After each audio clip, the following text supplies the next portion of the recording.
Looks like we're live. Hello, hello. I am Alexi. I'm going to be the keeper in the game we are playing here. This game is Empire City Unsleeping Metropolis. It is Apocalypse Keys Session 4 of 4. We're playing this game through the Gauntlet gaming community. You can find out all about the Gauntlet at gauntlet-rpg.com or follow the Gauntlet on Twitter at GauntletRPG. Lots of cool games happening each and every month on the Gauntlet. Another Gauntlet Community Open Gaming is going to be at the end of the month. So that's a cool opportunity to play with Gauntlet folks online and absolutely free. Definitely check out the Gauntlet's website and social media for more information about that. The game we're playing, Apocalypse Keys. It is a Hellboy-inspired RPG of monsters pushing back the apocalypse and having huge and destructive feelings along the way. This game is designed by Jamila Najani of Sword Queen Games, and it is going to be coming out from Evil Hat Games. We are playing the playtest version, and it's been a blast so far. We had to take a pause after our third session because conflicts arose for a sufficient number of players that we wanted to reschedule the finale. But we are here, we are back. We are going to remind ourselves of who our characters were and what sort of situations they were in, and then play out this finale, hopefully solving the mystery of the rogue gallery and getting a sense of how these monsters deal with the apocalypses they're trying to prevent and the various apocalypses they're being pressed by the darkness to bring about.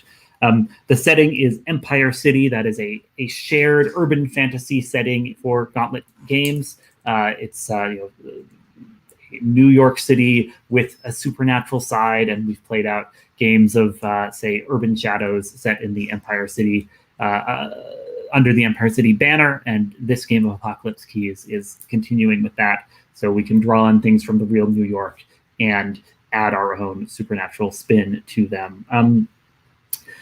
With all of that out of the way, let's meet our lovely players. I'd love for you all to introduce yourselves, pronouns if you wish, online handle if you so desire, and of course your names. I'll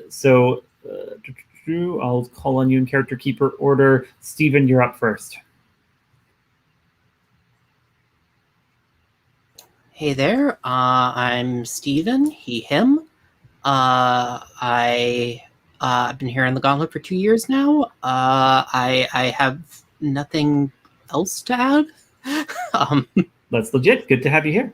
Ferret, you're up next. Hey, I am Ferret. I use any and all pronouns. I default to he, him for ease of use. And I can be found at Ferretheim Games. I make stuff for Monster Hearts mostly. Hopefully we'll have some stuff out for the base of Apocalypse World 2nd Edition soon. Ooh, very exciting. Jesse, at least tell us a little about yourself. Hey, I am Jesse. My pronouns are he and him, and that's really all you need to know. Good to be playing with you again, Jesse. Let's now meet the monsters that you are all playing. These are monstrous agents of division. These are people who are in some ways powerful and dark and terrible, but are also trying to push back the darkness and prevent the apocalypse as part of this organization. So, Stephen, tell us a little about the Summoned. Hello there. I'm playing Newt Nightbreath, and I'm pretty certain this was my voice. It's been a little bit of time since I did this. But he, him. I was a prisoner of the Fae for a long time, and eventually I escaped. I have a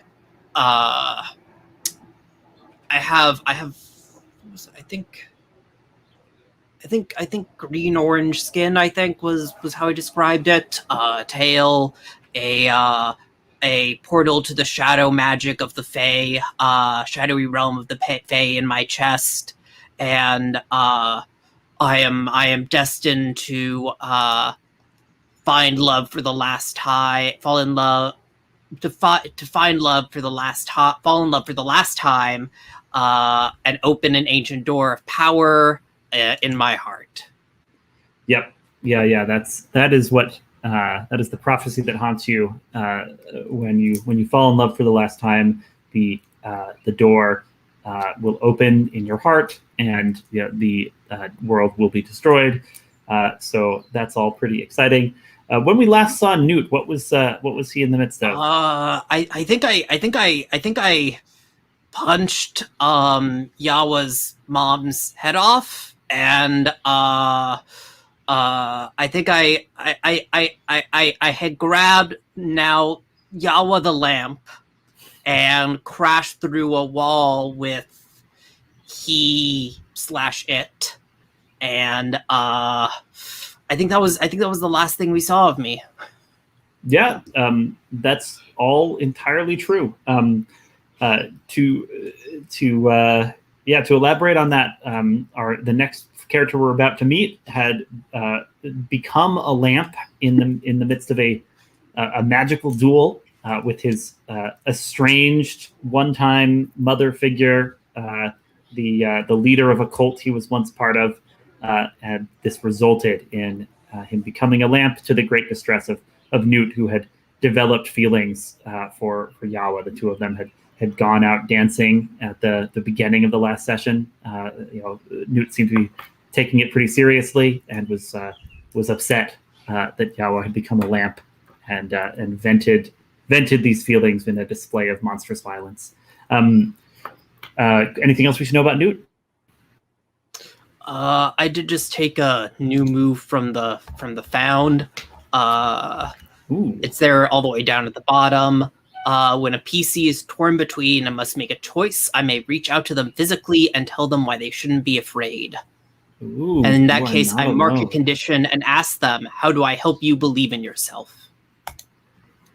And they no longer have to make a choice. I am super excited to see that go off. That is a super cool move to have. Fantastic. Well, let's meet the next of our monsters here. Ferret, will you tell us about the Surge? Yes, I'm playing Yawachika the Surge, who was part of, let's cut to the chase, a cult that was one of the good cults, supposedly, trying to stop an ancient eldritch evil. Mother figure turned out to be trying to become the eldritch elder evil. You wake up from a sacrificial altar, the conduit for the eldritch elder evil. Such is the life that you lead. Or at least Yawachika. And of course he joined Division. He knows what it's like to work in a cult, and this seemed like a better cult. And it's also probably the way he's going to stave off the darkness that is coming for him, because he is supposed to serve the most powerful harbinger of the apocalypse, most likely the eldritch elder evil we've been speaking of over and over again, and to destroy everything around him for the slightest trespass. So there are some emotional issues that have mainly been kept on the down low so far. And last time he was seen, he was in a magical duel with his mother figure that left him infected with the power of the Dada wing and turned him into a lamp. And in the Stinger, I think he was at this white limbo dimension with the real Division leader, who may have been impersonated by our other monster. Oh, that's a fascinating interpretation. Yeah, absolutely. So you turned into a lamp. The sort of thing that can happen when you have a magical duel in the Dada wing of the Forbidden Gallery. And then in the post-credit scene, as you narrated, you were in this white void dimension, right? No features as far as the eye could see, except for a dot on the horizon. And when you approached it, it appeared to be Director Nagel, the director of this branch of Division, whom we had learned some startling things about in previous sessions. But I can leave those for Biff to discuss, as those are his fault. Anything else we should know about Yawachika? Oh, he has a symbiote named Symbiote, well, titled Symbiote, because Symbiote does not deserve a name. Yeah, a psychic symbiote that can possess your tattoos and help you do things, but you have not felt it deserves a name. Very good. Then Jesse, let's turn to you. Can you talk to us about your Fallen? Yes, I am playing Biff Brown, who is a starting pitcher for the New York Mets, but is probably better known historically, if not in New York City, as the what's left of the Norse god Odin, who seeks the continuing love and worship of humanity, and so he continues to find himself in situations where he can have mass adoration. And in this particular moment in time, that is as a professional athlete. Though he probably would have preferred to be signed by a team other than the Mets. Well, we found a baseball card that claimed he was a Yankees pitcher. Yes. That's one of our keys of the apocalypse. Yes. And I'm going to admit to not having the firmest grasp on where Biff was at the end of the last session. I was in the Dada wing of the gallery with our friend Untitled. I believe both curators, the old and new, were still there. Yeah, that's right. You had come to the Dada wing seeking the old curator. And I try had and find out what it might know. Abused it somewhat. And then I believe I don't remember, was she still there? Was right, there was that confrontation with Jacqueline Balmer of the alternate Jacqueline Balmer. And then did she come along to the Dada wing, or did she end up going elsewhere? She ran off. You kind of revealed a touch of your divinity and filled her with despair. Right, and she ran off. That's right. So she's out there somewhere. Yeah, at the moment, yeah, we've got Biff, formerly known as Odin, and still among many names. Among many names. So Biff / Odin is in some ways the last division operative standing here, because Yawachika became a lamp. Newt grabbed the lamp and ran off, blindly smashing through walls. And Untitled, well, we'll see in a moment what might take Untitled off the board. To lay our cards on the table, we were very much hoping that our fourth player would be able to join again and play Untitled. It's looking like he's not going to be able to do that. So I have a exit planned that will hopefully leave the character in an interesting spot that the player would be down with. And should he turn up, we can put him back on the board. Cool. Yes. So the mystery we've been trying to solve is the mystery of the Rogue Gallery, as this forbidden gallery full of dangerous artworks within Division headquarters in the Flatiron Building has been a little more unruly than usual, with several Division operatives going missing within the gallery, and Division higher ups deciding whether or not they're going to activate a singularity and implode the whole thing, and giving the monsters a chance to investigate and see if they can find and fix whatever problem is happening in here. So I think what I'm going to start with is ticking the doomsday clock, because it just feels like that gives us a little bit of an impetus going into this session. So there's now going to be one tick on the doomsday clock, and I think what we see of that is we get a series of shots around New York City in different art museums, right? Like we get a glimpse inside inside the Met, right? We get a glimpse inside the Guggenheim, right? Smaller the cloisters, right? And then smaller galleries all through the city. We get these shots of people, tourists and New Yorkers enjoying the art, and then suddenly strange things start appearing. People start reacting to more unusual art pieces, and it becomes clear to us, the viewers, that the Forbidden Gallery is somehow spilling over into art museums around the city. And so Newt, when you smash through a bunch of walls, carrying this lamp that is Yawachika.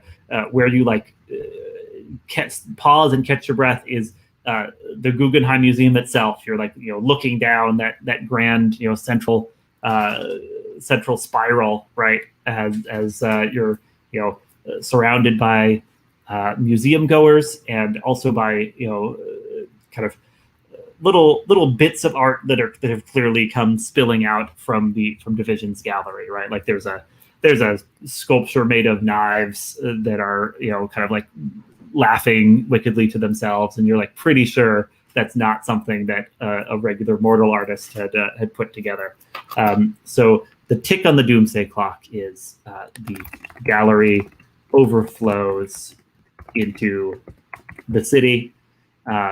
Newt, what do you do as you start to take this in? There's civilians all around. There's a lamp still clutched in your hand, and I think you have been around the city enough to recognize that you're not in Division at all anymore, but are instead in the Guggenheim.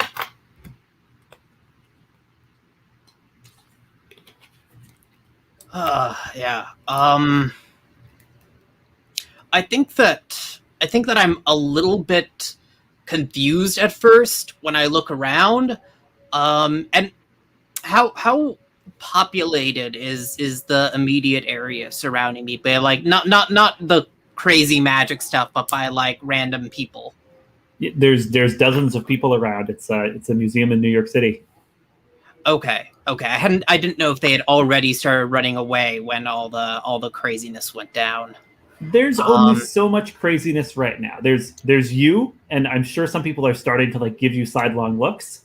There's a sculpture made of knives, and people are getting close to it to try and understand what this is. You probably have a sense that's a bad idea. Yeah, I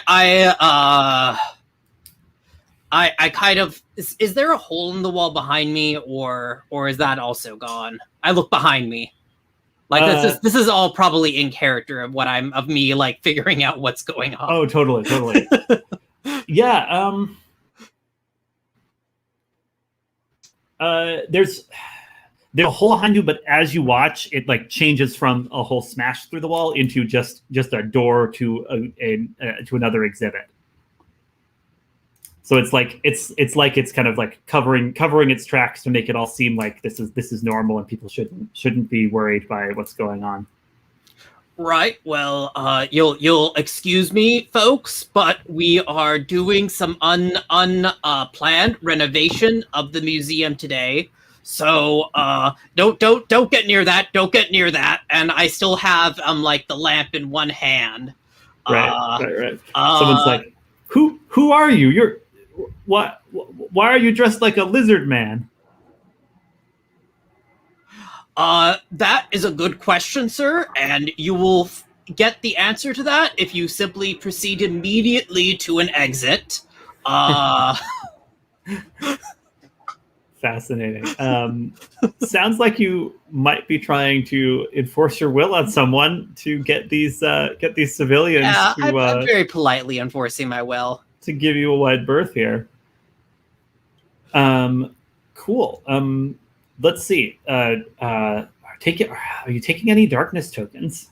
Oh, let's see. I misplaced the spreadsheet. Let me open that again. Sorry about that. Oh yeah, no worries. Yeah, I'm going to take 2 tokens, bringing me down to 1. Wait, were you not at 3 before? Yeah, I'm taking. Oh no, sorry. I'm spending tokens is what I meant. Yeah. Sorry, I was checking if you were feeling unloved or abandoned or anything, but I guess I don't think so. No. No. Okay. Yeah. So spend 2 tokens and roll to enforce your will. Let's see. Do we have a dice roller still? Yeah, it's over in safety. Yeah. Perfect. I'll drop the link into the chat as well for ease of reference. Okay. Okay, and that is an 11 right there. It's an 11, you say? Yeah, and let me see what that is, because I think I have bonds I could spend if I really wanted to. Yeah. On 11 plus, your control falters and you go too far. So you get to choose one from the list of benefits, but the keeper describes an unintended consequence. Yeah, you know what? I'm willing to see what happens. I'm sure this knife monster isn't going to attack me at all. Great,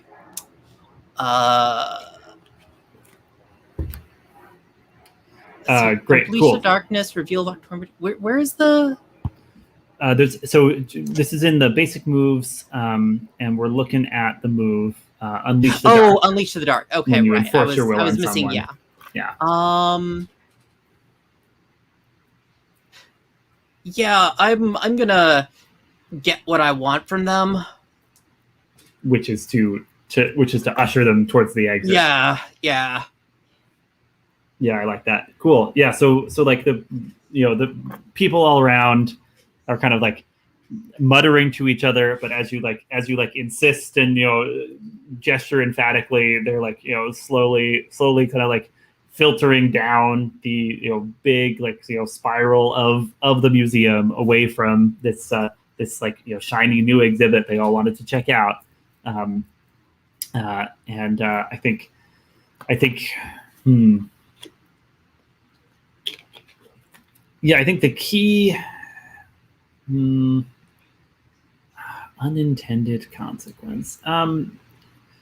Yeah, I mean, I think it's just that someone's like get a load of that dumb lamp he's holding, right? And there's it's just like snickering, right, from like a group of youngsters making their way away. And Newt, I'd like you to mark an appropriate condition, and tell me how you're kind of like handling everything kind of coming crashing down I'm on not you. handling it. If I could cry, I'd probably be doing that, but I'm just sort of patting the lampshade sadly, and I am embodying my despairing.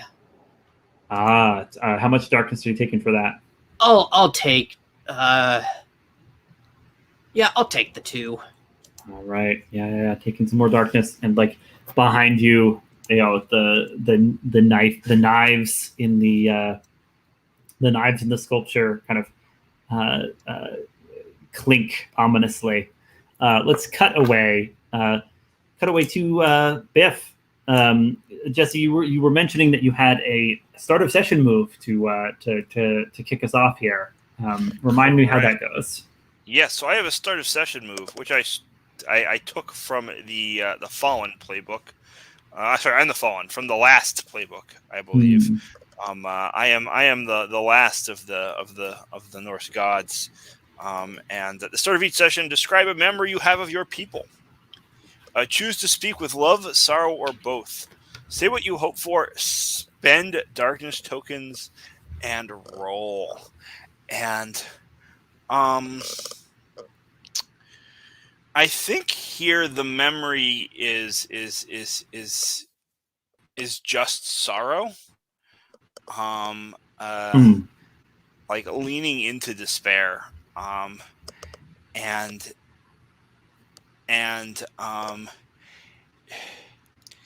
it's the memory of sneaking out the back door. It's the memory of me bailing, and I think specifically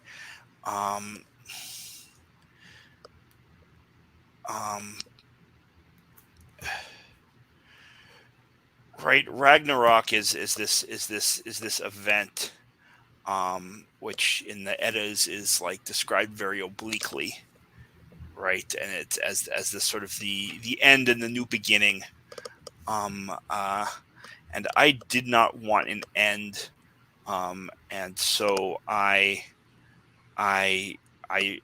just took off, And I think the thing I'm ready. I think I'm remembering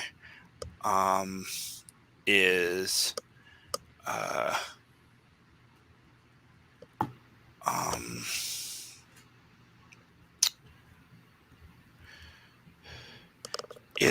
it's the moment where we were speaking of the lamp and it being so bright, and I don't see that here. Obviously, I'm in a different place from them.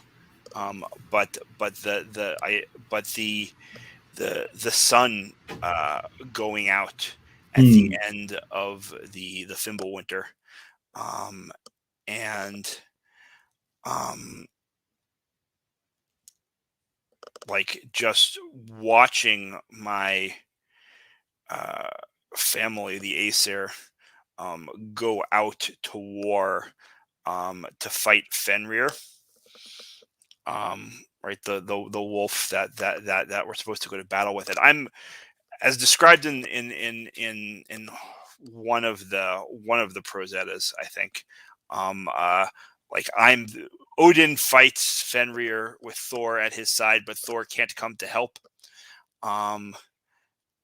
And I wasn't there. But I think as I was sort of like sneaking away, right, I saw Fenrir's jaws close on Thor's throat. And it's just this like unbelievable feeling.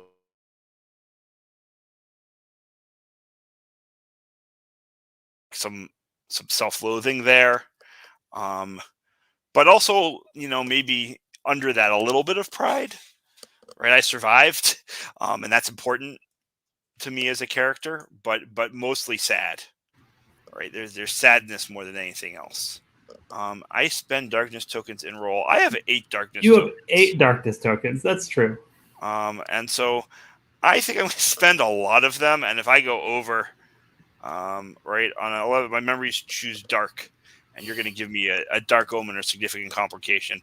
I'm going to spend 5 of these tokens. It's a maximum.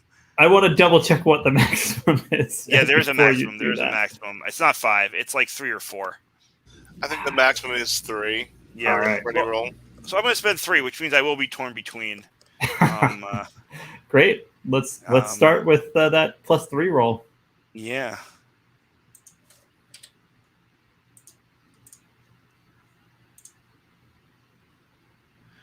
And that is an 8. Wow.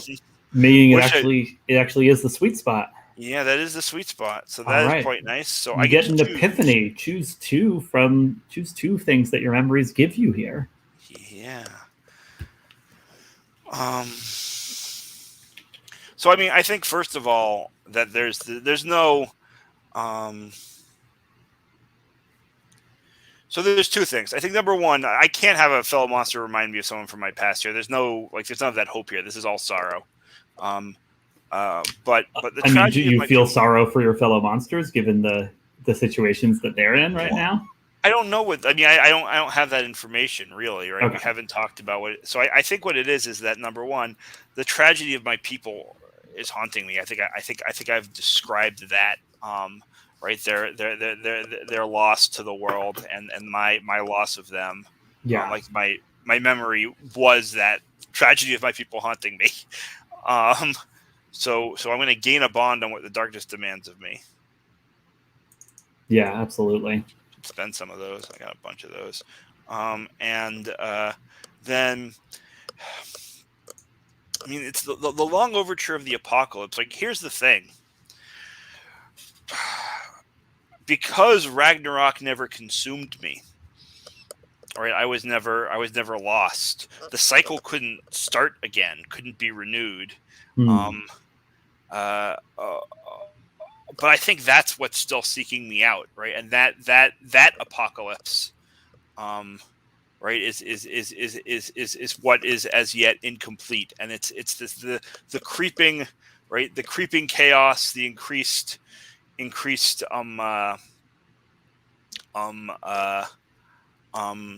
I wish I'd had this idea at the beginning instead of the end of our series. Because and right, it's this the wolf Fenrir, all of these various different sort of Ragnarok related world ending elements are chasing me and of course the universe, right, the world, across time, and of course in opposing it there's also, I mean, if I defeat it, that's also an apocalypse of sorts, because the renewal doesn't happen, right? So, the rebirth doesn't happen from Biff's perspective, at least, like his abdication meant there wasn't the like cyclical reset of Ragnarok, and all these other apocalypses he interprets as Ragnarok is still trying to happen. Yes, exactly.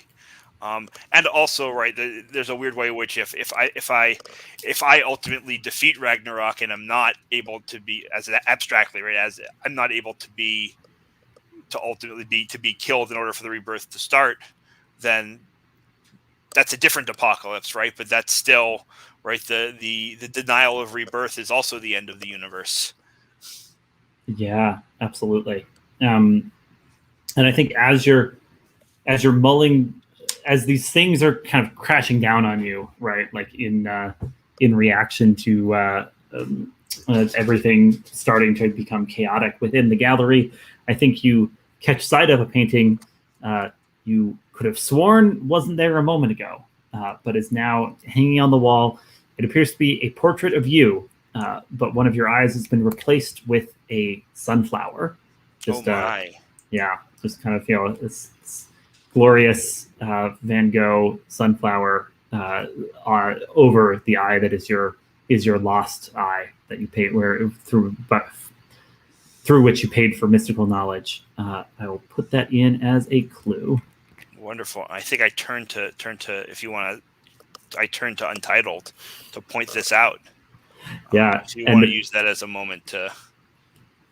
Absolutely, you do so, and you see a figure standing next to Untitled, another ghostly figure, but this one seems to be almost all like scarves and like dangly necklaces, and you were there, Biff, when at the artwork that led to Untitled's demise and him becoming this shade. So the artist nods to you and says, "Brown, I remember you from the scene back in the day. I wish you all the luck in this world, stopping the apocalypse, but it may not be enough. So my masterpiece and I will be moving on to a different milieu." And the artist kind of like does this like grand gesture, and suddenly Untitled like collapses onto a canvas that the artist is holding, right? And your friend Untitled, still like a humanoid, shape of mist wearing a suit, is suddenly a two-dimensional image on this canvas of the artist, as together they start kind of like fading away out of this reality. Do you say anything as this happens? Yeah, I mean, I think I say, could you maybe like take him in later? I might do. Could you do that? The artist is like, "Time and tide wait for no being, as I'm sure you're aware by now, Mr. Brown." Let me see. Let's see. Are you torn between as far as like whether how much to try to interfere here, for one thing? I was torn between on my move roll. Right, but we haven't resolved that yet. Right. So I think we can sort of, if I am like, hold on, let me look at the move. Let's look at what torn between does. So basically. yeah, you're going to let your monster's nature show, diminish your power, conform to what society demands, or spend a bond with someone to center yourself. Yeah, I think I'm actually gonna in this particular moment spend a bond with Untitled. I have a couple of bonds with Untitled. I think I'm going to spend that bond. I think that is me, sort of, like thinking of, like, reflecting on the nature, like the temporary nature of friendship, right? It is reflecting back on sort of, where I've been kind of sitting for the past few minutes in my memory, and I think that it's centering to me in a way, that I remember. Right, I was there for this first performance of Untitled's show, right, and I was there, and then he was a part of my life as an agent of division, and we've kind of, I mean, it's a fraught friendship, but nevertheless a friendship. Yeah. We sort of forged, and now he's being taken away, and he, like all great art, perhaps he will find his way back to me when I need him, or perhaps I will seek him out. But there doesn't seem to be much to be done about it right now, and that's like it's oddly centering in this moment when I'm like crushed by the overwhelming weight of my betrayal and its larger consequences. Perfect. A great use of a bond with Untitled. And like as you center yourself, you kind of like become aware of the two curators who are still here are like trading recriminations, right? Like the new curator is saying like, this is clearly all your fault. Your shoddy work creating this wing of the gallery has led to all manner of magical misfortunes. And the golem is saying, listen, I take care of the art. I do what the director says. This is fine. The monsters will handle it. They always do, right? And so there's there's this back and forth going on, So you found a key. You witnessed Untitled being absconded with. You can hear the curators fighting. What's next for Biff? Just to give us a sense, and then probably we'll cut away. Yeah, I mean, I think. Well, let me take a look at those clues. I mean, I think the main thing, Biff is sort of like done with these curators. That much is quite clear. I think I'm gonna go look for alternate universe Jacqueline. Yeah, just like set off through the gallery trying to find her. Yeah, I think that's the play here. See if she can't be a guide for me in whatever's going on, and perhaps instill into her a proper respect for the divine. We'll see. Cool. In that case, I'm going to cut away for a moment as you set off through the gallery in search of that agent. Let's see. Yawachika, you became a lamp, and then we saw you in this kind of white space, and you approached, I believe, the director Nagel that you saw there. Correct? Correct. He's there. He says, "Well, we're in a pickle, aren't we, kid? Bring any candy?" Are you the real one? Now you're asking the right questions. It's the first question I asked. How was silence not a real question?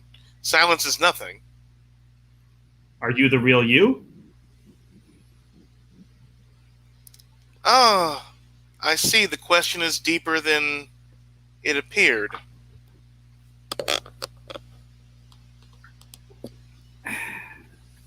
And he kind of like gnaws on what looks like it's like the stick of a lollipop, where he's like eaten away everything of the lollipop except for like maybe like one like tiny like sort of, and he's just like gnawing on this. He's like, I don't know exactly how long I've been here. You kind of lose track of time. I don't suppose you've got a ticket out of here. I think he looks to the left. There's like this sort of like wind sound. Looks to the right. There's just a hollow sound. You're correct. I don't like it here.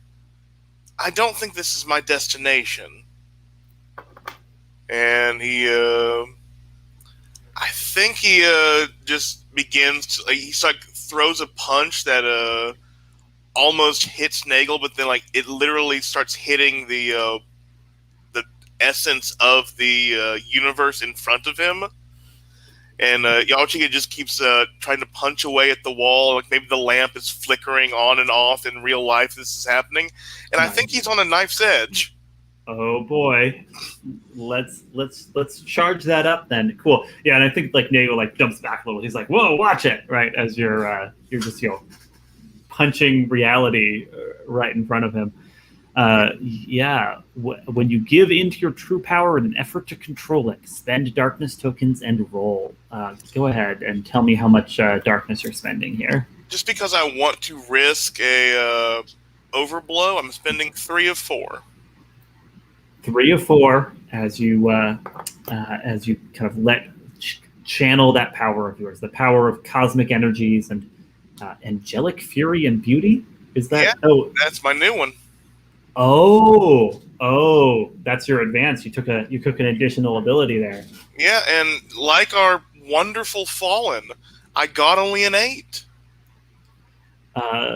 Well, that's perfect, right? Yeah. On an 8 through 10, there's a brief moment of serenity before your power crashes through. So you get some hold essentially. Right? You can choose at any time during one of these nice options. And tell me about the moment of serenity, because it's funny because externally you seem to be, punching at reality. What makes you feel peaceful about this? I think it's I think I'm punching in there's this memory of Yawachika. Yawachika's throwing this very direct and aggressive punch, and then we flash back and he's throwing this weak, horrid punch. And Newt is just sighing, and then comes up, steadies Yawachika with hands, starts twisting his hips correctly to show him how to throw the punch, and basically how to do physical violence. And Yawachika is blushing like a schoolboy the entire time he's being coached in violence, and just but now that he's stuck in this lamp with no one else but a very ornery old man, he is using it to get out. And maybe when the I'm going to be using one of the hold to nothing can stop you. You break through any barriers or restraints. You break out of this location. I think I will mark a condition to bring Nagel with me. I'm not that cruel. Nice. But as I do this, I think to represent the new power, the wall, fourth wall begins to crack and shatter, and like glass. But and I think it would be embedding itself into Yawachika, but it just starts absorbing into him, and his tattoos start looking like stained glass pictures instead of just ink. Oh man, and I love that, and I love the idea that a pair of wings. A pair of jet black swan wings jut out of his back, and he holds his hand out to Nagel, and it's just do you want your job back? I think you have seniority. Sticks the lollipop in his mouth and takes your hand to step through. What a re-entrance! So Yawachika, I think we see you emerging from lamp form suddenly as this furious and beautiful angelic figure, jet black wings extending, tattoos glowing with stained glass light, and you're appearing in Newt's arms in the Guggenheim Museum, and like some of the people who are exiting like turn around and like one of a couple start like clapping, right, as they see you make this entrance. And with that, maybe we'll take our first break. So Yawachika, keep in mind you've still got some hold to use for later, but that use of nothing can stop you to break out of the lamp seems totally legit to me. Cool. Why don't we take 10 and be back here at 10 past the hour, and head further into the investigation and see what becomes of these monsters.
All right. Hey, everybody. Are we all set to jump back in? Wonderful. I see thumbs up. Yeah, I want to start again with Yawachika and Newt reunited. Newt, the lamp you were holding suddenly, explodes right in a burst of shattered luminescent reality, and Yawachika is there, jet wings unfurled, tattoos suddenly aglow, and also there, Newt, you're a pretty strong guy. You can hold two people if they suddenly appeared in your arms. Is Director Nagel, kind of like looking around in confusion. Newt, what do you do? Oh, you're muted. Oh yeah, I know. I was just clearing my throat. I think that I kind of look a little bit dumbfounded down at Yawa, and what happened?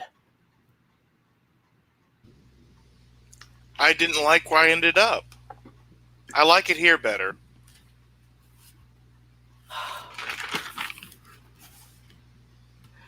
I think that I come. I'm kind of thinking about this. Yeah, I think that I come near you, but I'm almost a little bit ambivalent about not ambivalent. Don't want to reach out and touch you, but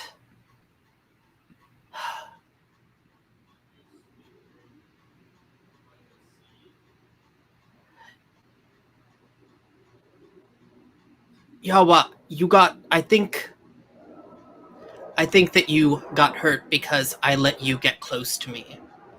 Whatever my destiny is, it's always going to be it will always cause those around me to be in danger. I don't know if I can let that happen to you. And so I am when I would reveal my heart to a PC or NPC who may become a harbinger, I may instead choose to describe why I am destined to become a harbinger and how this makes me afraid.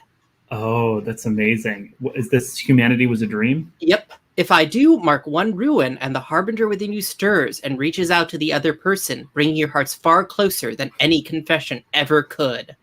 Choose Amazing. 2. Yeah, go ahead and mark that ruin. And if it's all right, I'll say that Yawachika, with your kind of newly unlocked kind of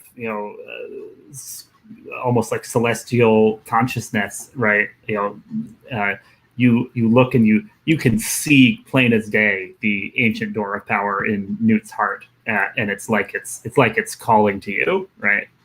And I'll bump myself up to 4 darkness right now because I am embodying my conditions of lovelorn and despairing. Yeah, you totally are. So choose 2 from that humanity was a dream list. Oh, I think that I want to. Oh, I really want to build up conditions, but I feel like this is already playing out in the fiction.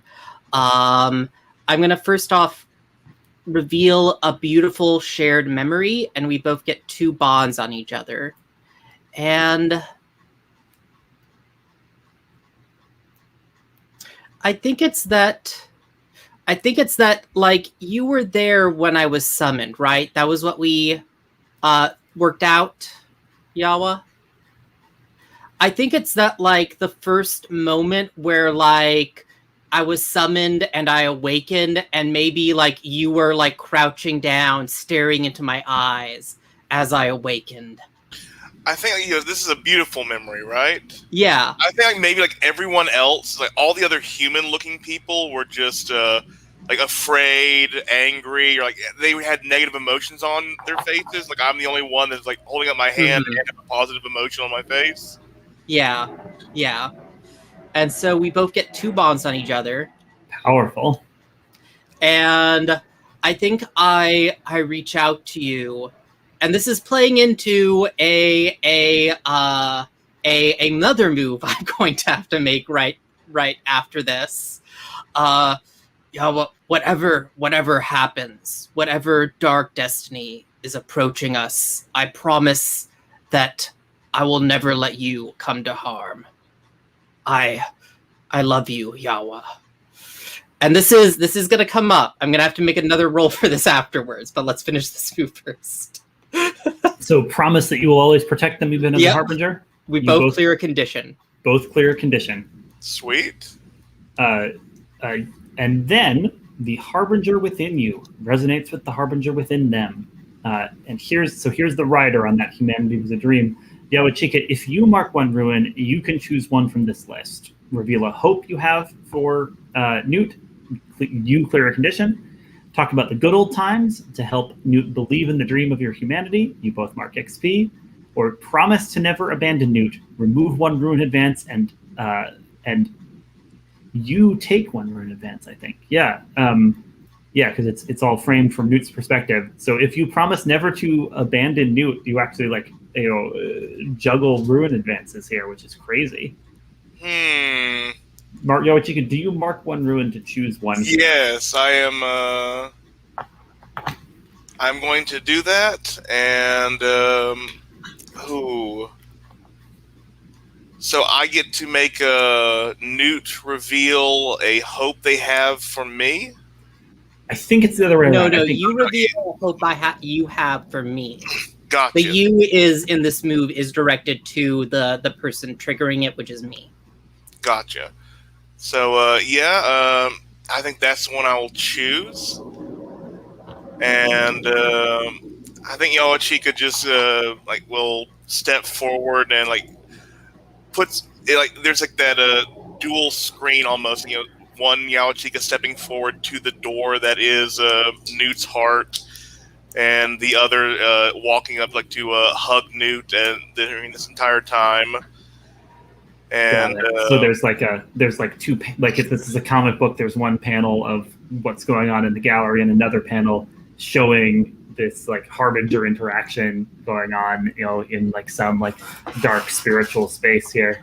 Yeah, I think there's got to be this almost 3-panel thing of him reaching for the door of the heart, but then finally when he holds it, he just bends down and looks through a peephole of it, and I think he just whispers into Newt's ear, I hope no matter what happens, you will always be happy with me, no matter how long it lasts. Yep. Amazing. And I'm about to mark my 5th box of ruin. When I'm about to mark my 5th box of ruin, I may choose to declare my love for the first time instead, which I have. So remind me what that move is? Everything for you, my love. Got it. And I tell everyone how I bear my heart for all to see, which we've gone into. I bet I can spend darkness tokens and roll. I'm going to spend none because I kind of want to end on a bang, and we'll see if this happens. I'm leaving it up to fate. Gosh. Okay. So it's a 10. It was a very good roll. Okay. So you have declared your love. Director Nagel is right there. There are even some civilians down at the bottom of the museum looking up at what's going on, and you've rolled a 10. Yeah, so I hold back the Harbinger within me, and my heart shines through. I erase all the ticks on my ruin track. And your love gains 1 bond on you. Yep. So somehow I think maybe there's actually the for a moment, I think there's actually it's visible that that the door is starting to it's open. actually actually because it's actually moving away from. I hold back the Harbinger. I think actually that well of shadows leaking out of my chest seals up, and there's just this long scar down the center of my chest where it was. Wow. Amazing. So there's instead of the seeping shadowy wound, there's just this scar there. You've closed 1 door. Mm-hmm. to perhaps open another. Amazing. I think there's like a few moments, right, for the two of you to like take all this in, and then like a loud throat clearing from Director Nagel. It's like, all right, well, agents, thank you for getting me out of there.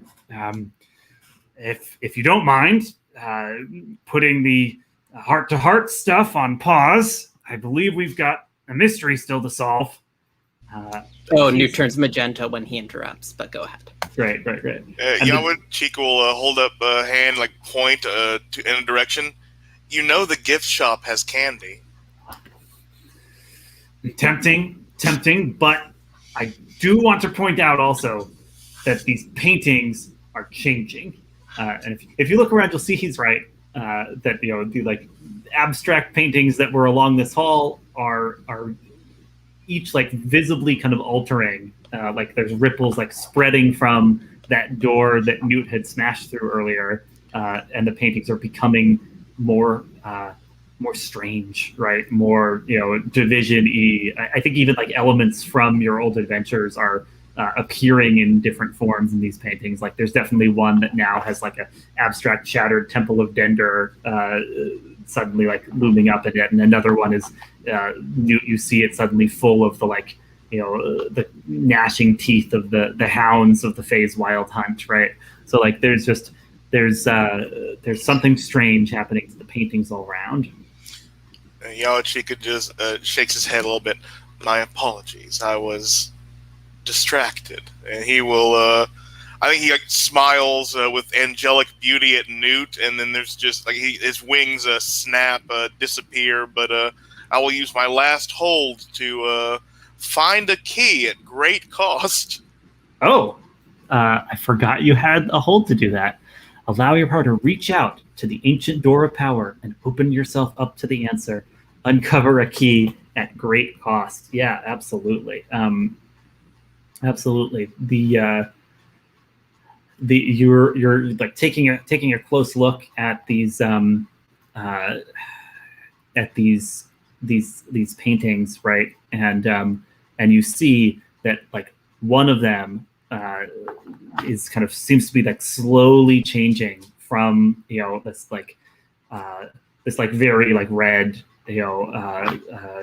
painting. Is it Rothko? Is Rothko the guy who does all the reds? It's this very red abstract painting, and then like slowly kind of like emerging in it is this perfect black circle, like the one that Untitled seemed to be so fascinated by, like the one that your mother seemed to be so fascinated by back in the Forbidden Gallery.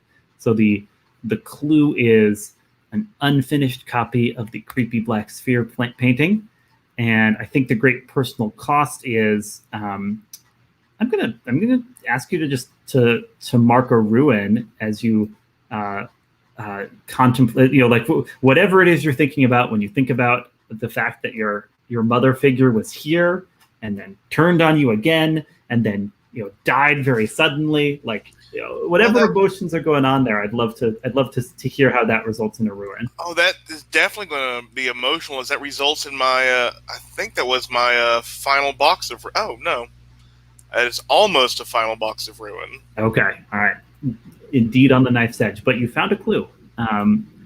Let's put it in here.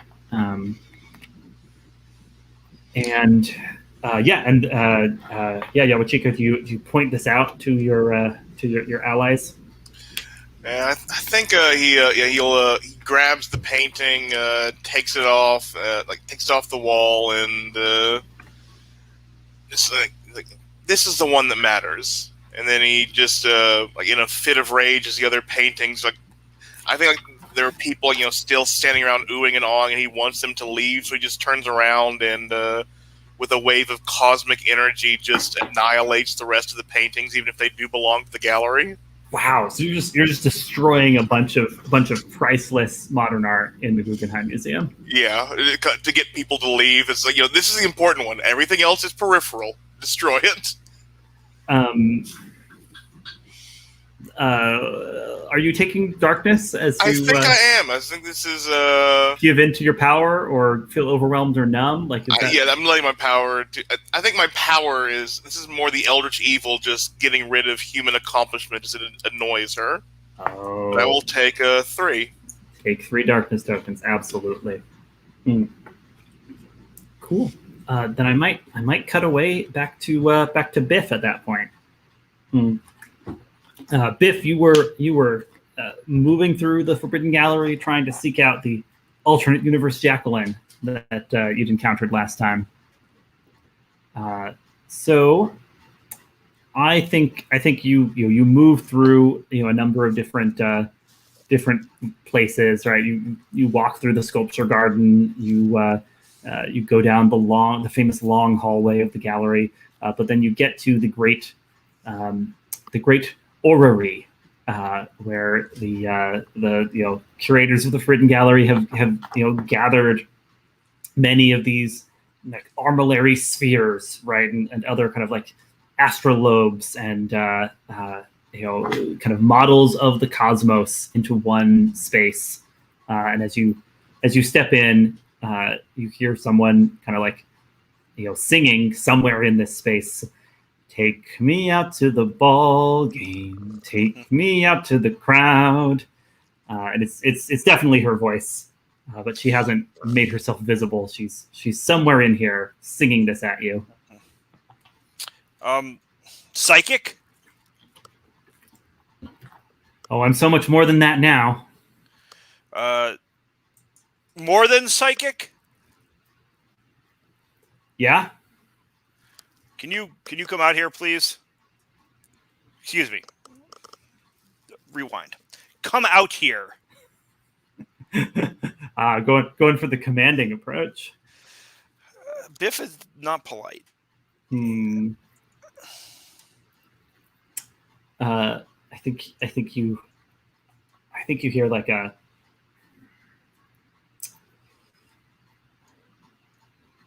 What did she say? She just says, "What, and spoil the fun?" And then there's suddenly a baseball hurtling at you. Yeah, I just reach out my hand to catch it. I do this for a living. It shouldn't. Plus, I'm a god. You're usually pitching the baseballs, but sure, yeah. I'm a very good defensive pitcher. I catch balls batted back at me. Wow, you catch the you catch the baseball. Cool. And I guess my question is, are you going to like enforce your will to make her come out and talk to you, or like what's the play here? Yeah, I mean, I think what I'm going to do is, here's the thing. I just talking on a sort of meta level for a second. Like I kind of want to unleash the dark to get her out. But that seems like a little bit much just to have a conversation with a person. You know what I mean? But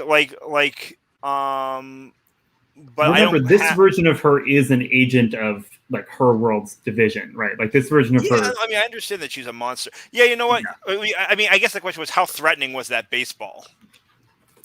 Right? Like I caught it. What did it feel like? Were we playing catch?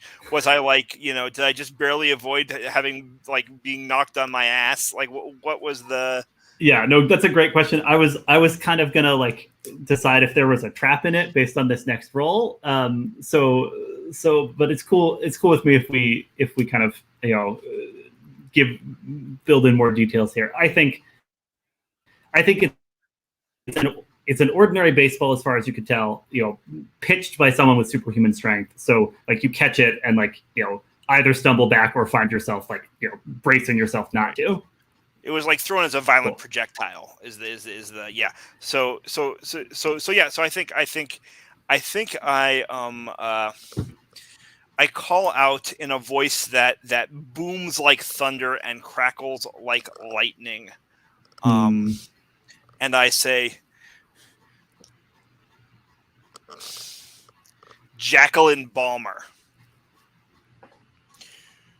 You are an agent of division.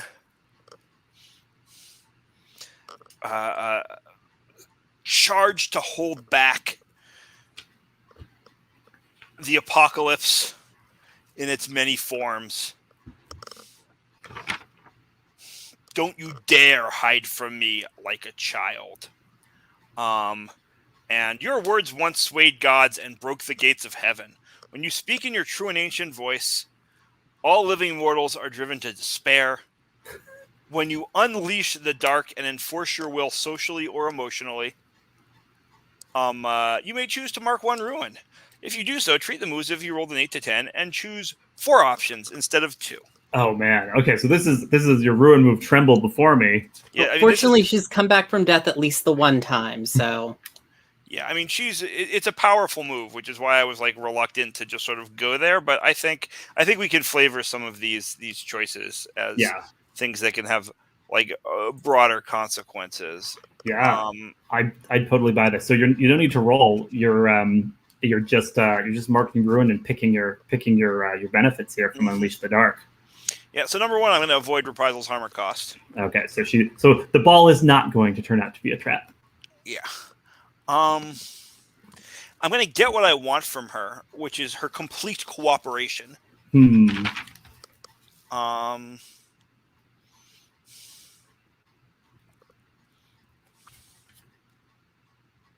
you got 2 more. Yeah, I only really want to use one of them as the truth. I'd like to expose a weakness or flaw.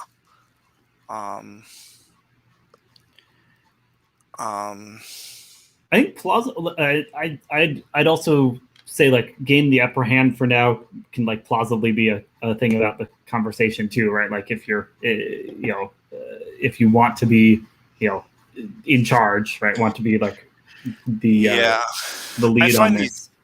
Get what you want from them and gain the upper hand. I find to be like difficult to parse the difference. Sure. Like it's one thing. Like they're flavored slightly differently in terms of like what's going on. Like I understand like how choosing one or the other, but I don't know what it looks like to choose both. Yeah. You know what I mean? Especially in a situation like this, I think I'll tell you. I think if you take get what you want from them without taking gain the upper hand, you probably get cooperation but not deference. Right. That's fair. Right. Gain the upper hand is more ongoing. Get what you want from this. They do the thing you want right now. Yeah, I'm cool with that. So talk to me. What's this weakness or flaw that? Well, what happens? I guess is the question. Yeah, totally. I think there's like a creaking sound, and like one of these big like orrery spheres like turns, and she's kind of like sitting on a little satellite, right? And it's like bringing her down out from where she was obscured behind more of these pieces, and she's kind of like looking at you levelly and says, "You really mean it? You're working with me to stop the apocalypse? Because at least one version of you seemed pretty set on bringing about the apocalypse." I crouch down so I'm at eye level with her. I think it's a little condescending. Yeah. Right. It's that like, this is how I talk to a child. But also, I do want to get, and I look her in the eyes and I say, the question is whether you're working with me. Yeah. And I think you hear like a rumbling growl from her chest, and she kind of like stiffens and like clearly like steels herself and says, "I'll do my best. I've got a lot of power to keep under control here. That would-be harbinger made me a channel for the Devourer. I'm trying to do good with that. I hope you appreciate it." And I smile and I stand up and I reach down a hand to her to pull her up. She'll take it. And I say, So tell me more of this devourer, this harbinger. And I start and I want to hear her story. And I think in asking her story, I'm also grasping a key. Yeah, that's what I was wondering. Cool. Yeah, so she's going to cooperate. She's going to launch into the story, but I'll have you roll grasping keys to see how much useful stuff you get out of this. Sound cool? I think she tells me whatever she tells me, but the question, and it's based on the previous roll, it's true. Yeah, she's gonna share the truth with you as she understands it. Right, but the roll will tell us how useful that is. I guess I'm spending 3 because that's what I just rolled with, and I have them.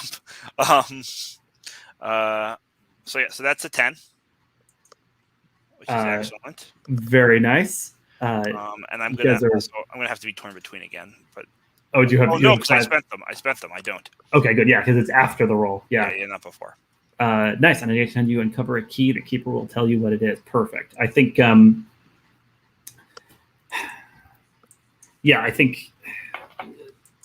think she's kind of running through her story, right? How things played out similar to the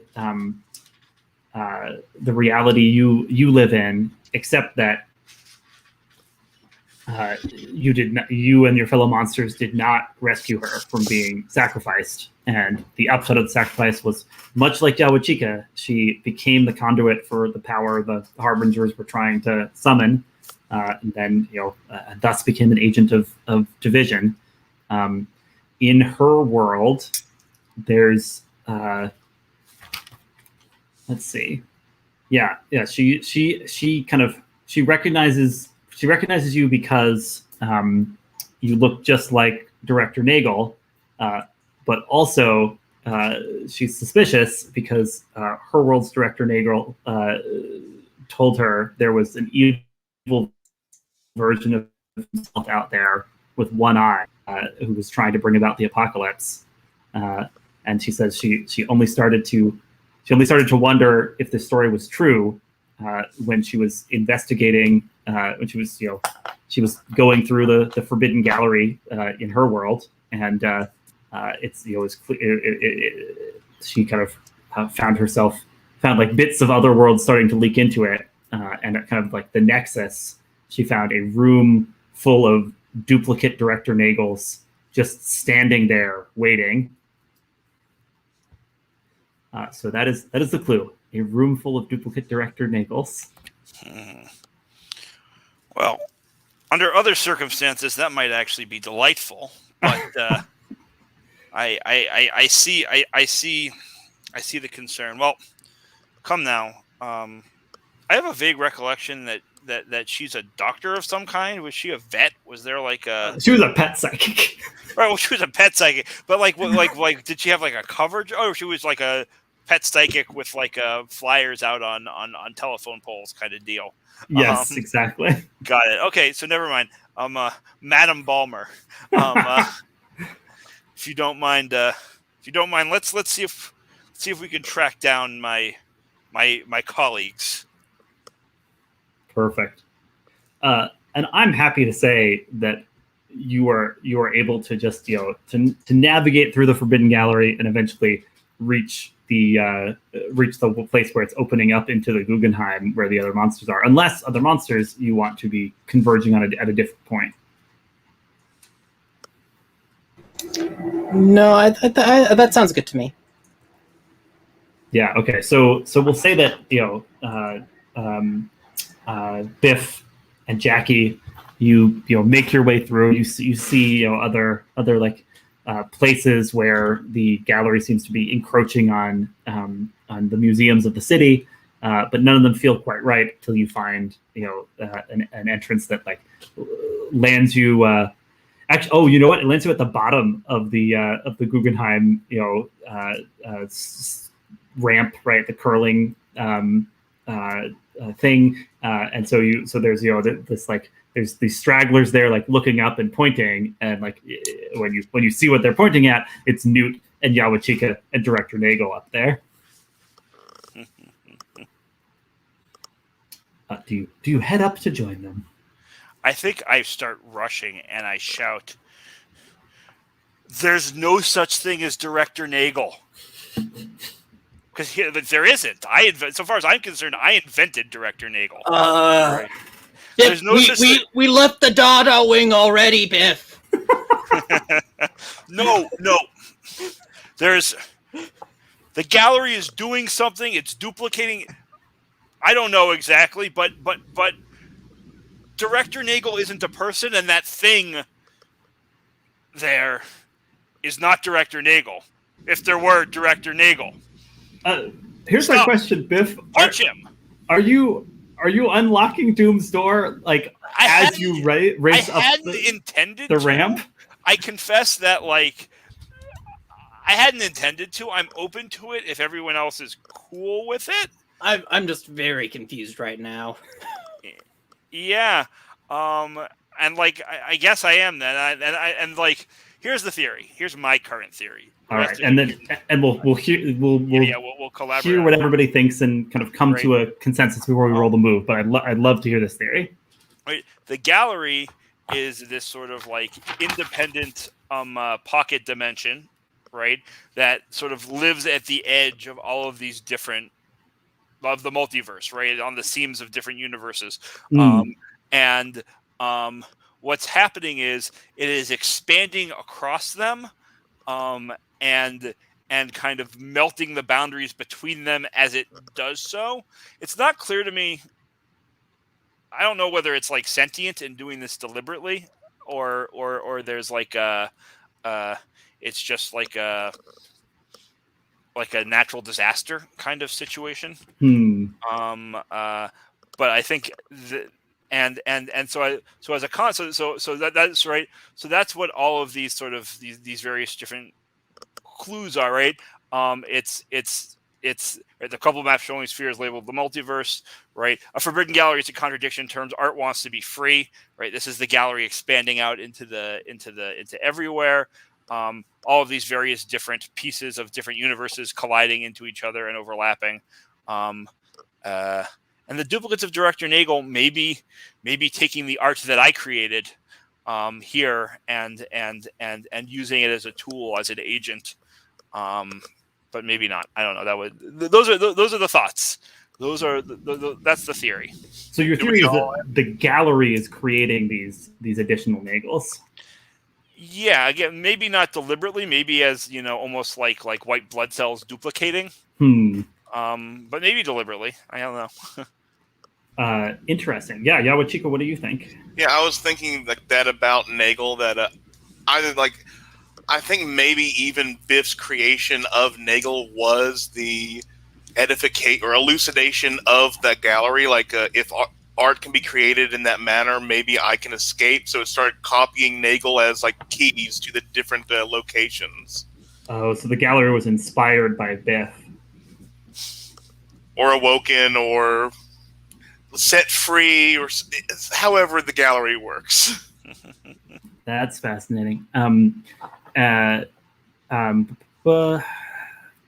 This covers a bunch of these clues. I guess the creepy black sphere painting that you discovered, Jawa. How do you think that fits into this? I think that I know that my mother figure was really into it. Nagel was really into it. I think it was drawing in people of power and influence to try and continue, to try and aid its growth. Because if it can offer them, if these people are looking for a way out, and you literally have a loci to any place in multiple universes, well, that's ultimate freedom. And maybe she can find a place where she succeeded. Maybe this is maybe that is the painting, what it represents, the universe where she, to quote a great band, the black hole sun that she created when she got the power. Oh wow, the painting represents the universe where your mother was successful. Yeah, wow. Okay, cool. Newt, what do you think? Well, that sounds. I'm wondering if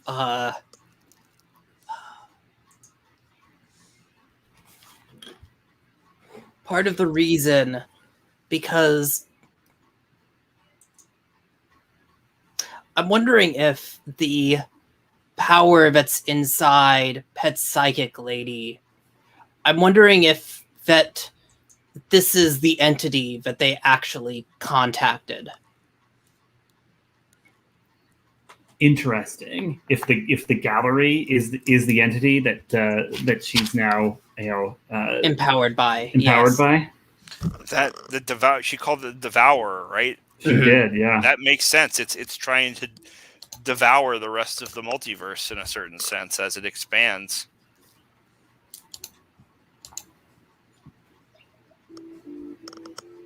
Nice. Let's see. A couple of these clues kind of mostly point to some of the types of worlds that it's encroaching on, right? Like the Biff Brown baseball card that identifies him as a pitcher for the Yankees.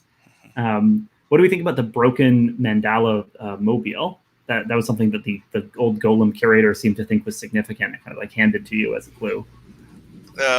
If I may be pretentious, mandalas are supposed to be wiped away, and this, I think, represents the old, literally the old way that we knew, the young vision of the world being wiped away to be devoured by the gallery, as some kind of artistic statement. Right. I mean, where better to find an artistic statement from the Harbinger than the gallery? And following related to that also, right? They map spiritual relationships, right? That's part of what the geometric patterns do. So it's also like it's wiping that away, right? It's wiping away the order of the connection between the worlds in that way. Yeah. Cool. Let's roll Unlocking Doom's Door and see what happens. Possibly we'll roll the move, then take a break immediately after to give me a second to compose the situation that we find. But Biff, you were kind of starting off this theory as you kind of race up through the Guggenheim towards your fellow agents. Do you want to do the honors as to roll Unlocking Doom's Door? Sure. We have 8 keys and it's a complexity 6. Yeah, so you roll with +2. Roll with +2. Okay. And that is a 9. On an 8 to 10, you have tracked down rolls. Doom's Door. You know exactly where it is and how to unlock it. In addition, the Keeper will present an opportunity to protect what matters most, take down the Harbinger, or otherwise drive back the apocalypse. Yeah, that's great. So I think I think it's got to be that as Biff is like heading up approaching the other monsters. Director Nagel is like backing away, saying, I don't know what he's talking about. I don't know what he's talking about, right? And then and Jacqueline, following Biff, is like suddenly like feeling the power inside of her reacting, right? As it stirs, right? As it's kind of feels itself being found out, and the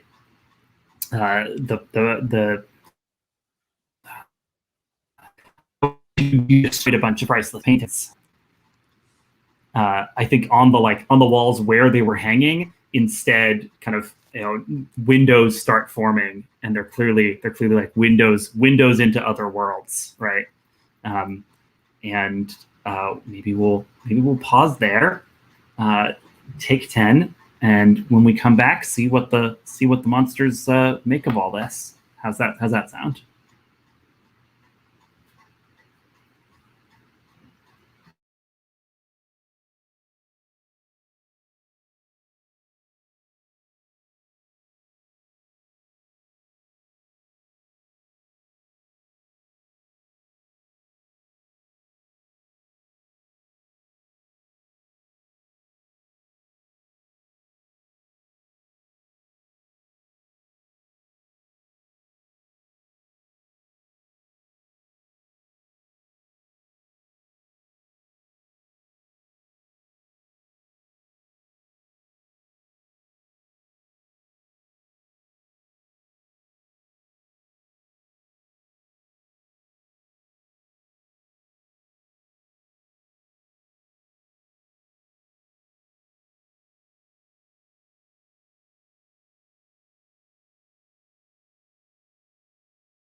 All right. How's everybody doing?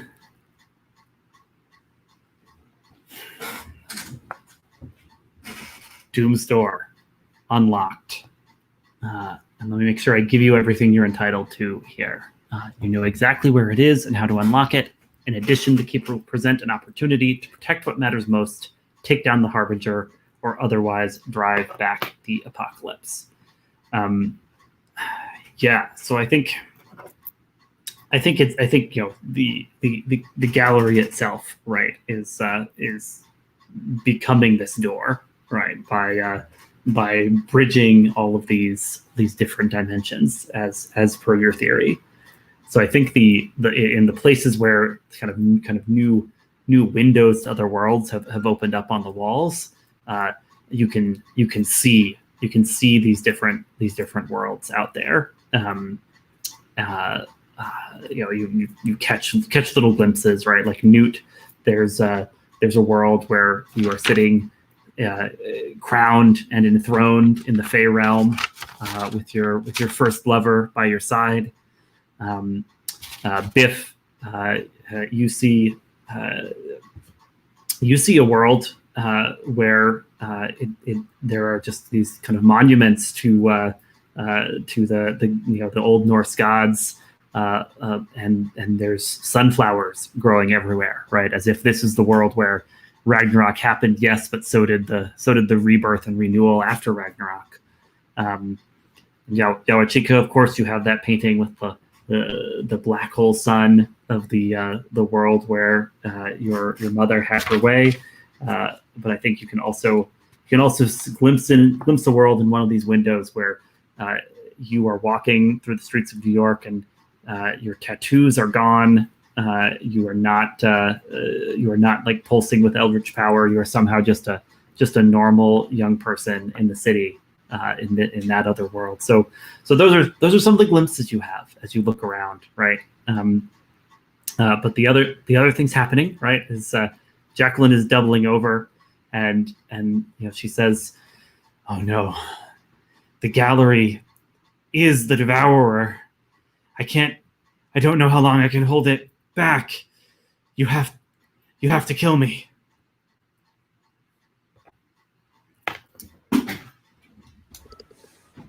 So we're all here now, right?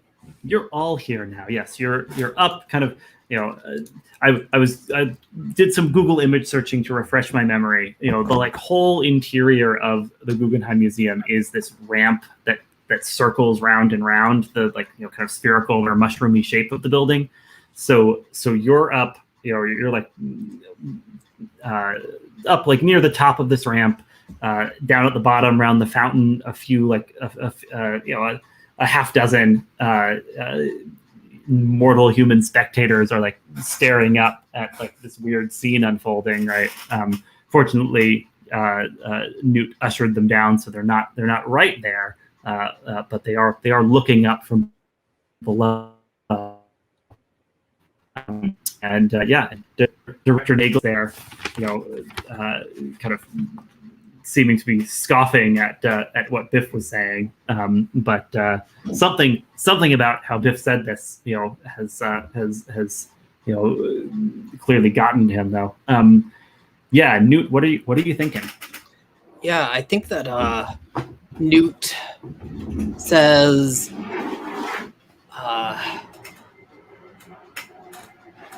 "No, we're not going to leave you here to die. I don't care if we're all here destined to bring about the end of the world. All of us have signed on here to not let that happen. And I'm going to do just that. And I think I am seeking to defy my prophecy. I'm declaring a new destiny. And declaring a new destiny. Ask each other player if they will defy prophecy with you."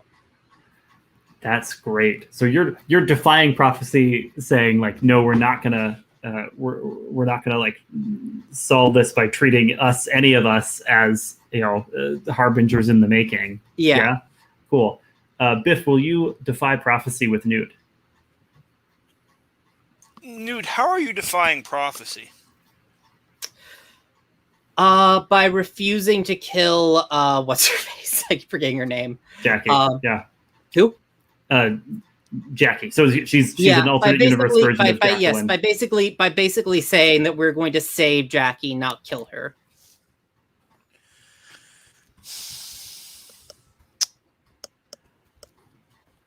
You know what? Yeah, sure. I'll do that. Yawachika, will you defy destiny with Newt? Of course. Is there like any doubt? Yep. So I am rolling +2. Yeah, and you can't spend darkness on this. You can only, call for teamwork.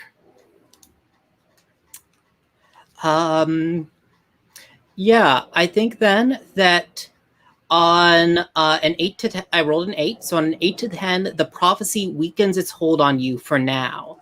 And so I can choose one. I think that... Yeah, these are interesting, right? Because one is a new truth about your prophecy, one is a crucial event that is going on outside your view, and then there's gaining a bond on an NPC who's central to this. I think actually, like, yeah, we flash over to, as I'm saying this, to that mandala. I'm bringing the word for it. Mobile, yeah. Yeah. I think that we see it. It's like caught in this like cycle of falling apart and like reforming over and over again, like kind of like a recording. And I think that we in the audience can see that like whatever is happening here, this is central to it. Oh, fascinating. So that's a cutaway establishing that. Is there something else going on where someone's interacting with it? Does Jackie's eyes turn like glassy white as she like connects to the devourer and she sees the mobile and like describes it in a vision, because she is a psychic. So she's probably used to doing stuff like this. Yeah, that's true. Specifically a pet psychic, but I kind of like the idea that maybe there's, like a hamster wheel or something that's part of one of these weird exhibits in the gallery, and so like somehow she's like connected through this creature, and then is like, like kind of like muttering this out, right? Like wow, like also just like physically like holding herself together, like she's holding back the energy inside of her. So you get the sense that like that broken mandala you'd seen is actually central to all this. Cool. Yeah. So you are saying you're going to defy destiny together. Director Nagel says, well, I appreciate the sentiment, monsters, but I'm not sure it's going to work this time. Every second, the gallery reaches more and more universes, and every second, I absorb Director Nagel's from different worlds. You see, Biff, you old liar. If you tell a lie enough times, it becomes the truth. I'm getting more and more real every moment.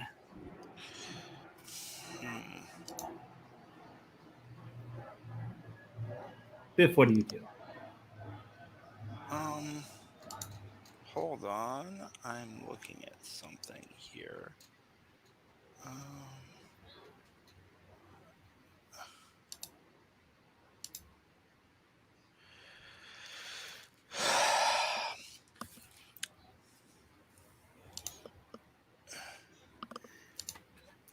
So, I think I created Director Nagel through as a weapon of light and sound, through a lie, through a fake glamour, all of these combinations of of my dark power. Right? But you lost control of the lie and the spark of the divinity of your divinity you used to create it. Yeah. So I don't, strictly speaking, have control over it. Not anymore. But I wonder if I can't use some of my power and my weapons of light and sound to try to reassert some of that control. Oh, try to take back control over your errant creation. Yeah, and I mean, the move is Unleash the Dark. I'm not going to mark Ruin and do it because I don't think this is I don't think I'm doing this with lies or with. Well, I take that back. This is. I'm trying to make something obey my will. I'm using my voice for sure. But is it? I'm not enforcing my will socially or emotionally, really. Right? This is just straight magic. You're enforcing your will magically. That's true. Yeah, I think I call out. I say, and really, well, let's see how I do on the roll. I think what I'm trying to do is just like pull the director Nagels together into something that can be like physically combated. Like it's the it's the most obvious manifestation of the gallery. So just to sort of like give us something to focus our energies on. And so I call out, Nagel, you unthing. You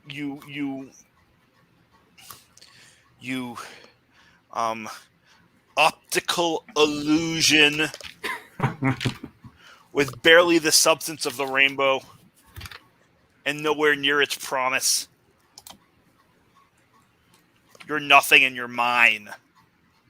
And I'm unleashing the dark with that. Yeah, totally. I think. How much darkness are you spending for that? Definitely spending both of them. I'm perhaps also gaining more as I say this, but Oh yeah. What does it? Are you hitting some of your triggers there? Yeah, I'm reacting with spite and arrogance. But I'll leave that for now, and I'm going to roll +2. All right, roll +2. That's a 10. Some really good rolls tonight. Some really good rolls. On a 10, you wield the darkness with control and ease. Choose 2 from Unleash the Dark. Yeah. So.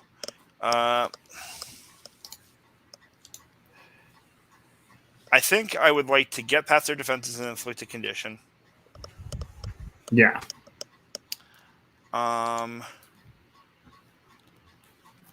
And I want to get what I want from them, so I am leaving Reprisals, Harm, and Cost open. Cool. And what you wanted was specifically like you're pulling the director Nagels together into something that can kind of be a physical focus because the gallery is so diffuse. Yeah, I mean, I wouldn't say no to him just like doing what I say and disappearing, but I feel like that's a big ask. And I think the sort of the more realistic call is like let's turn this giant world spawning thing into something a little bit more manageable. Yeah. So I think how this manifests is like these like the like windows of different worlds kind of like fly off the walls and like seem to like attach to Director Nagel, and like he kind of like grows to suddenly like have basically like panels on his suit showing all these windows, and then he says.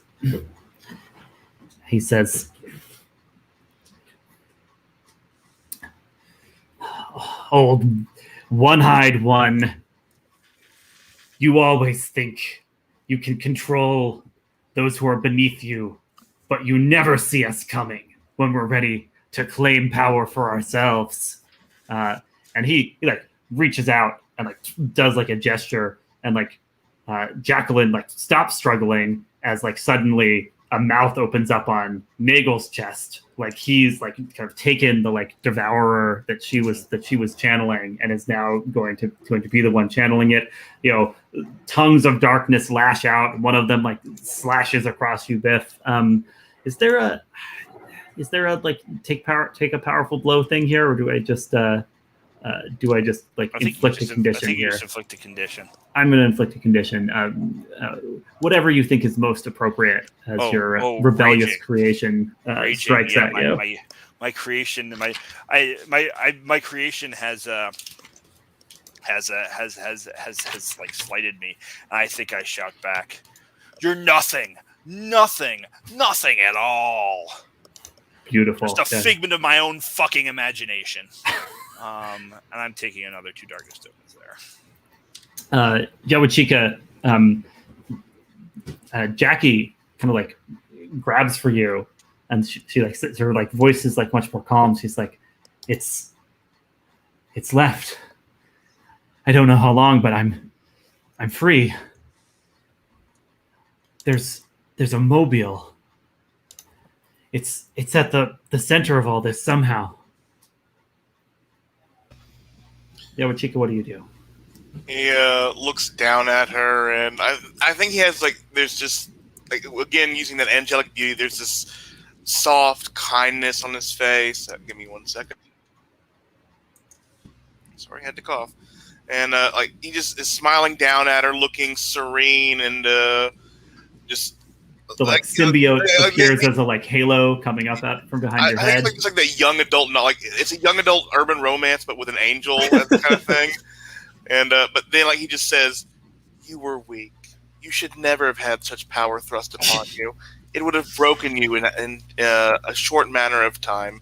You are lucky the burden has been removed from you." Are you embodying a condition or something? I don't think I'm embodying. I think I'm being numb. Definitely. I am ignoring her and telling her she was nothing. Take appropriate darkness tokens. I think this is at least. I'll take. Yeah, let's just do 2 this time. That still puts me at 6. But I think he had seen that. I know he's connected with Newt, and like Newt had said something about the mobile as well, right? Or had seen the. When Newt defied destiny, Jacqueline got this vision of the mobile. Yeah, I got to declare a thing happening off scene. Gotcha. So he'll. I think he keep up with this numb and overwhelming thing. He just puts his hand on her head and uses his power to project her thoughts, like hologram style, into the air, so everyone sees the mobile, and like kind of like just aggressively using her thoughts to just like show why it's important and all that. As we like we get her mnemonics from seeing her thoughts. Nice. I think that sounds like within the like fairly ordinary limits of your powers, unless you think you're pushing yourself to do something even more here. No, yeah, I think like with that up, I think he looks at Newt and gives an actual smile this time instead of just the reassuring one. Like, I trust you to take care of this. Our God's artistic interpretation is lacking. I have to help him right now. And he just turns from Jacqueline and starts walking directly towards the devourer with the stomach gut, or the gut mouth and everything. Yeah. So it sounds like, Yawachika, you're saying you're like showing this mobile and like kind of turning that over to Newt. Yeah, and this time I'm going to have to grab some more darkness as I think I'm walking past Biff, and Yawachika touches his shoulder and just like gets up on his toes. I imagine Biff is one of the few people taller than Yawa, and just whispers, "I'm sorry for what must be done," in his ear, and continues walking to the devourer. Biff is wrong. You are still part of him, and that means you can be ripped apart just as easily as he can. and I'm going to unleash the dark to try and shatter the memories that the memories that made Nagel up of like all the past that Biff put into him to try and since he is all whole now, shatter the core. Fascinating. Let me check. Biff, are you cool with like probably taking like psychic backlash from Yawachika attacking Nagel in this way? I mean, absolutely. Yeah, so I'm begging for. I think this is a very big betrayal. So I'm going to take 4 darkness for him. It's putting me at 10. Then spins. Which I'm trying to figure. Is this asking someone to punish me for using my power? Oh, interesting.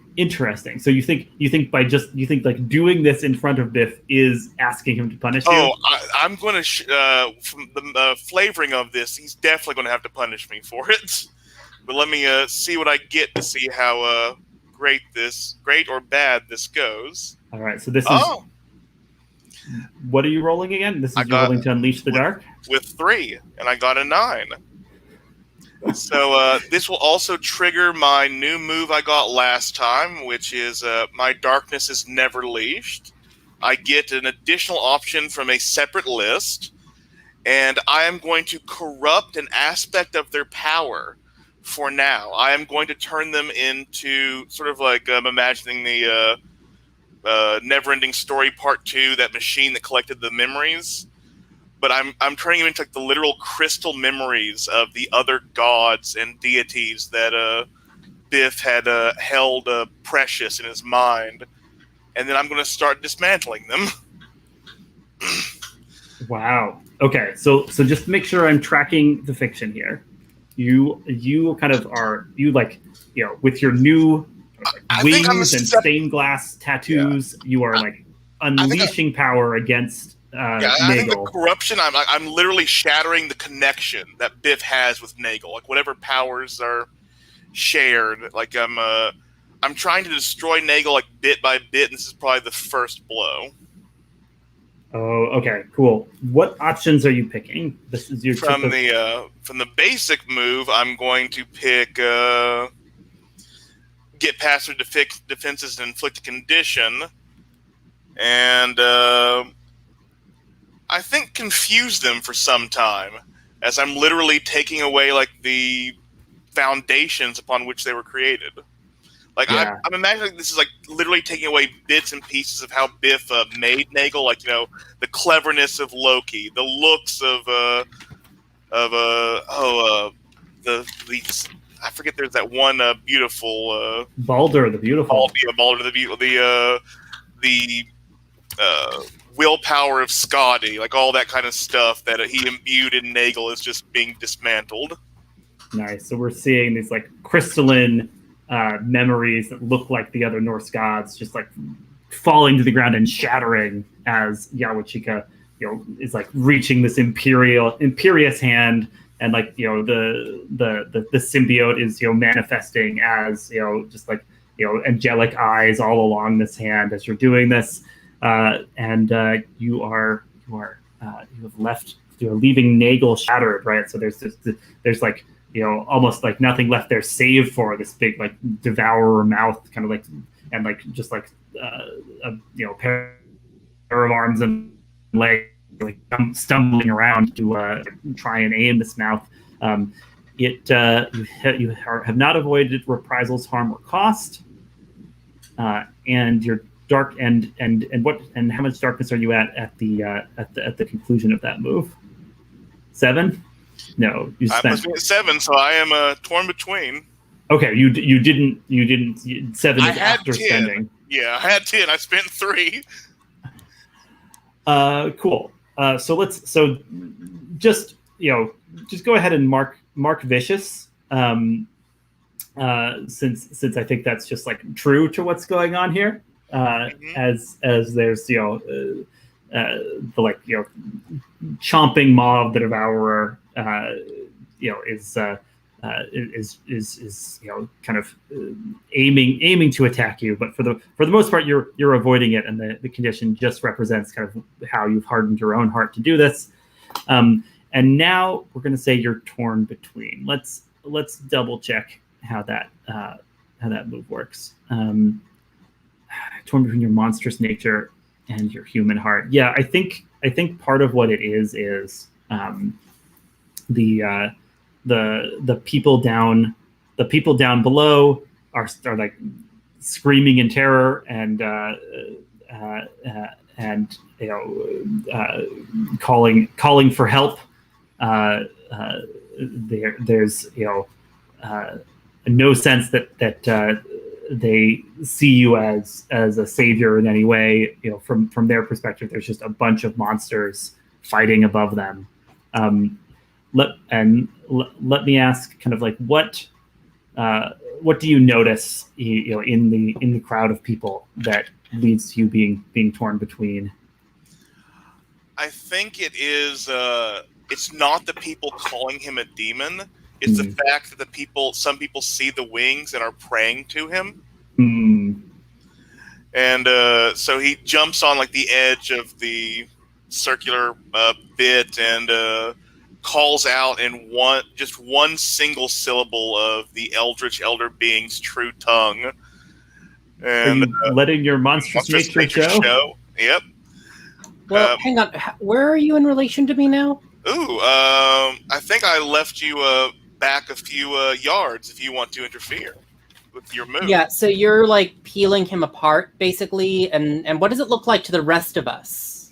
It looks like I think it's kind of like I think pieces of him are falling away in like glass bits. Like he's literally like parts of the body are falling away as like the memories that he had been made of shattered. So and it sounds like the fear and awe of the onlookers is pulling at Yawachika and pulling Yawachika towards uttering an unspeakable name. I guess as this is all going on, I see this and I think Yawa, you like feel like me press against your back and like hug you from behind, I guess. And I rest my head on your back and whisper, I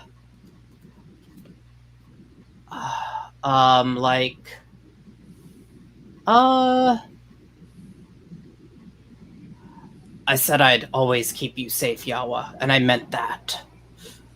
Something like that. And so you are not alone is the move I picked up. When a PC is torn between and must make a choice, you may reach out to them physically and tell them why they shouldn't be afraid. Yeah. Mark a condition and ask them, how do I help you believe in yourself? Yep. Oh, I think it's too late to stop Yawachika from uttering something, but instead of aiming it at the people, he aims it at the symbiote and gives it its name. Oh, the symbiote has a name now.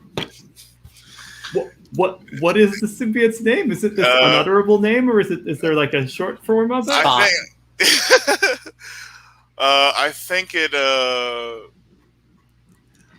the thing's name is Eclipse. Like the human term for it is Eclipse. Eclipse, and like in joy at receiving a name, the symbiote kind of like pulls off of your shoulder and briefly shows a whole a sun and moon and then an eclipse to celebrate being named.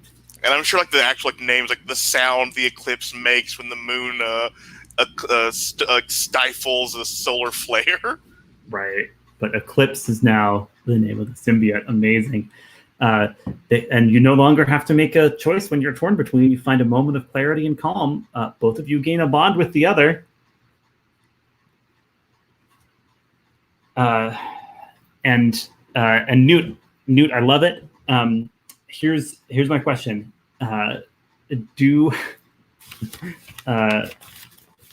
When you see that Yawachika has been steadied, do you go after the mobile as? Yeah, I think I probably look to Yawa to see that they're all right, and I assume maybe Yawa gives me a nod or something, and then I go after the mobile.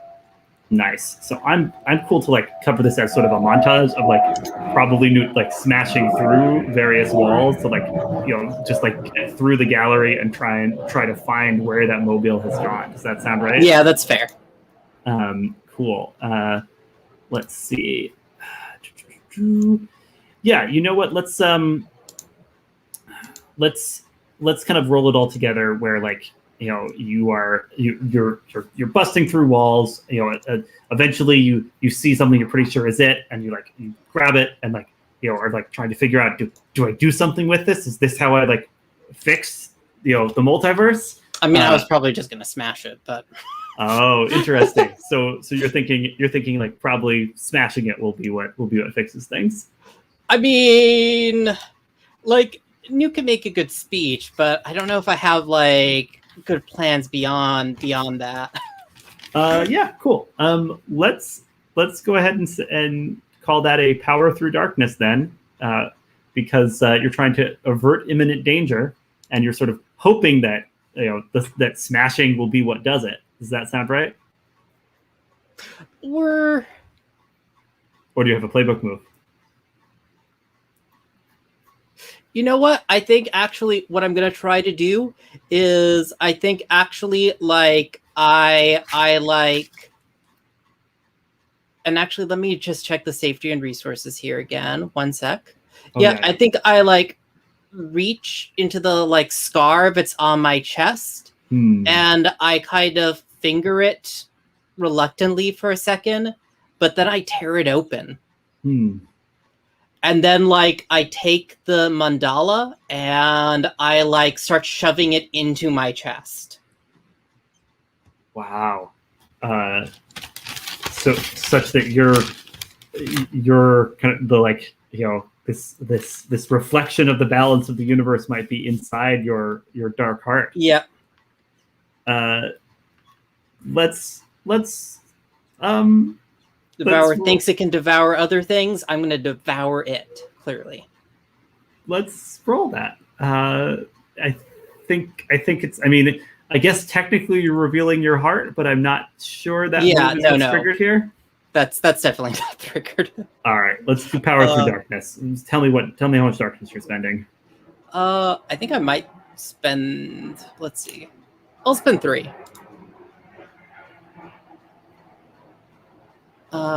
And let's see here. That's a 14. I mean, so really that just means I could have spent any number of darkness and I'd still be getting an 11 plus. On an 11 plus, you are on the edge of disaster. Choose one. Mark a condition to exert better control of your powers, or let the keeper tell you how the situation is not under your control. I think I'm going to mark a condition. Let me see what I have here to pick from. I'm already obsessed. I think I'm going to be... I think I'm going to be Lovelorn, because I think the thing that, like, the reason I was reluctant was that I felt like this was a mark of, like, of my love for Yawa. And, like, I was just sacrificing that to get rid of this thing now. Yeah. And so I'm a bit lovelorn about that. Yeah, and I think you even like as you're pushing this into your chest, right? You get like flashes of all of the worlds that it's attuned to, right? And so you see like worlds where you are like ruling the Fae along with your lover from your imprisonment, right? Or like worlds where you and Entitled, to settle down together and raised a house full of artistically inclined cats, right? And so like there's like all these other like could have beens also flashing before your eyes as you do this, but for marking that condition, you do kind of get the main thing you wanted, right? You change the situation, averting imminent danger. So the gallery starts pulling back, right? Like we see a little montage of all around the city, places where the places where the gallery had pushed out into other buildings, it's returned to normal, right? And the weird knife sculpture disappears, right? And the place where the black void painting was manifesting on a tapestry in the cloisters, shimmers and it's back to a unicorn, right?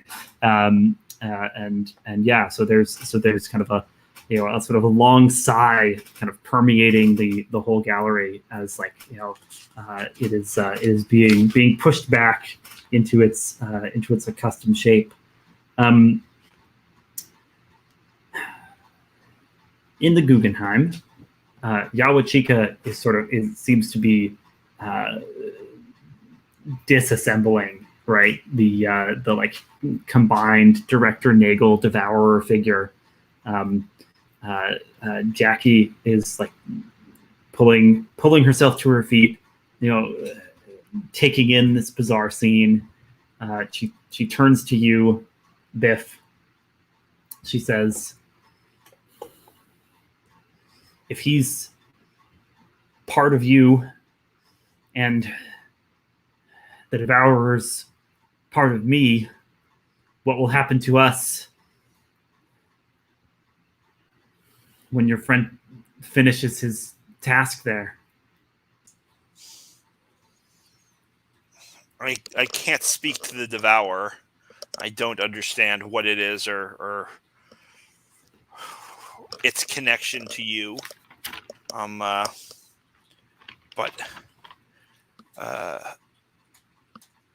Nagel is my creation. It's not me. It's not part of me. It's connected to me. But that's not the same thing. You can sever a leash with no harm to the hand that holds it. And in fact, and I laugh a little bit as I and hold out my hand. And I think this is the first time anyone's really seen me do this. And I put a little cartoon image, right? A fake glamour, but a little image of someone being hauled by not a dog, but a lion on a leash being pulled. And then a giant scissors comes. It's and cuts the leash. And in fact, the person holding the leash is then freed from it. And to be clear, I have no idea if this is true, right? This is how Biff is choosing to understand the situation, to maintain his sense of control, right? Yeah, Jackie says, you think I could be freed from the lion I've got on a leash?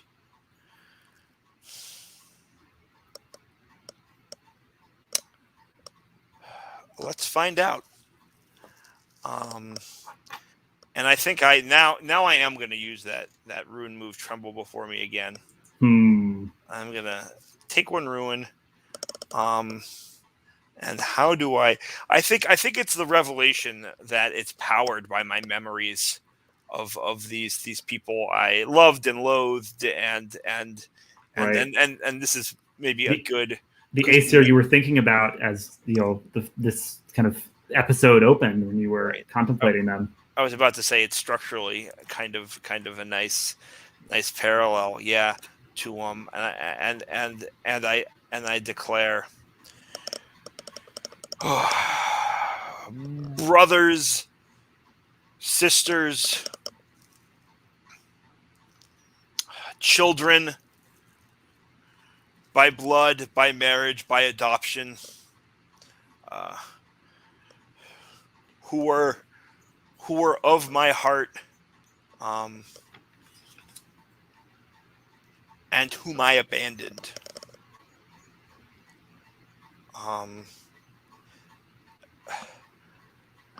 Nagel, creature, creation, child.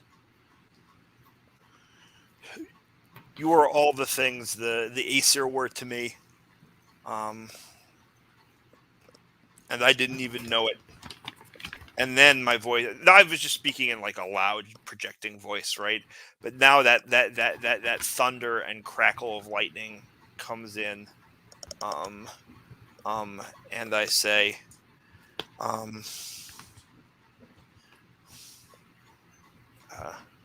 I free you to go and be what you will, in the way I could never free your predecessors, your those whose imprint I stamp you with.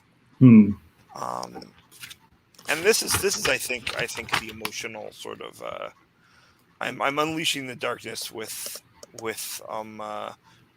trying to sort of enforce my will emotionally, right? There's this connection there, and by building him out of these memories, I've also like made him sort of weak to them. Hmm. And I'm trying to sort of manipulate him that way, and now that I've pulled him together, disperse him in a more harmless way, back into sort of the nothing from which I created him. Yeah. And you're gonna take you're marking ruin. And so yeah, I'm choosing 4 options, and it's an 8 to 10.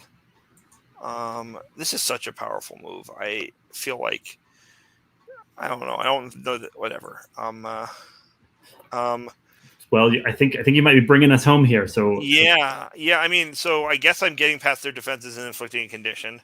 And that condition is do I get to decide, or do you have a set of how are you doing conditions for these NPCs? NPC conditions are like kind of whatever I want them to be, but if you have a suggestion for it, I'll take it. He currently has the conditions rebellious and shattered. Yeah, so I think this last one is there's a one word for this. I mean, moving from shattered to dispersed is what I want to say. Yeah, cool. I want to get what I want from them, and I want to avoid reprisals, and I want to gain the upper hand. Yeah. So I think that'll do it, right? Like what's left of Nagel was this mouth, kind of like stumbling around, just kind of like blindly trying to devour. And as you release him, right, as you give a valediction to all of the and regrets that had crept into him when you created him, the mouth kind of like and I'm avoiding reprisals exhale. Specifically to save Jackie. Yeah, right? Like I don't like that's the reprisal I'm trying to really avoid there, right? That's the connection. When the devourer disappears, so does she. Yeah, and it exhales and then falls to pieces. And as the pieces hit the floor, it's candy bars and chocolates and just a shower of sweets pooling there on the floor of the Guggenheim. And like Jackie stares and feels at her heart and says, "It's gone. It's left me."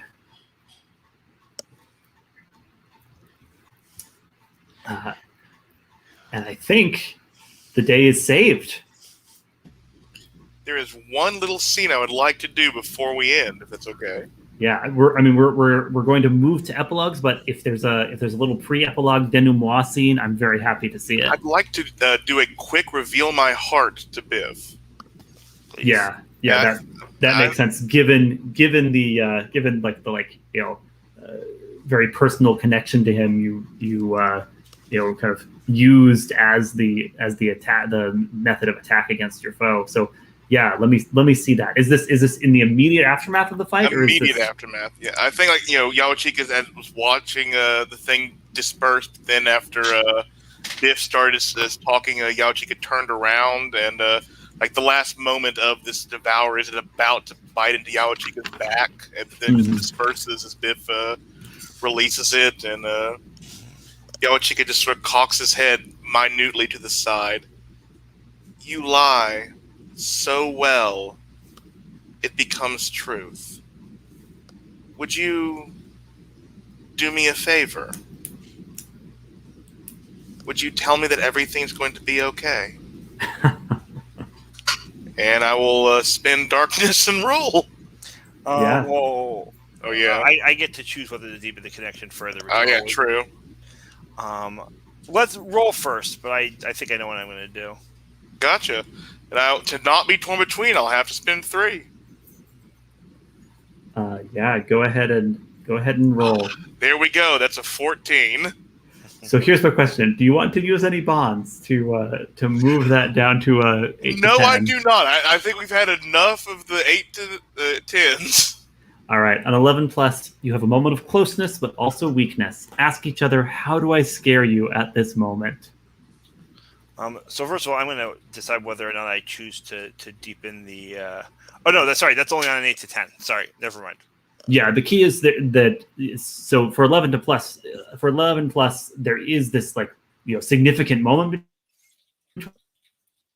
between is a little more ambiguous, right? Where the key question is, how do I scare you at this moment? So Yawachika, or let's start with Biff. Biff, how does Yawachika scare you at this moment? I mean, this is sort of ongoing from the previous scene, right? But it's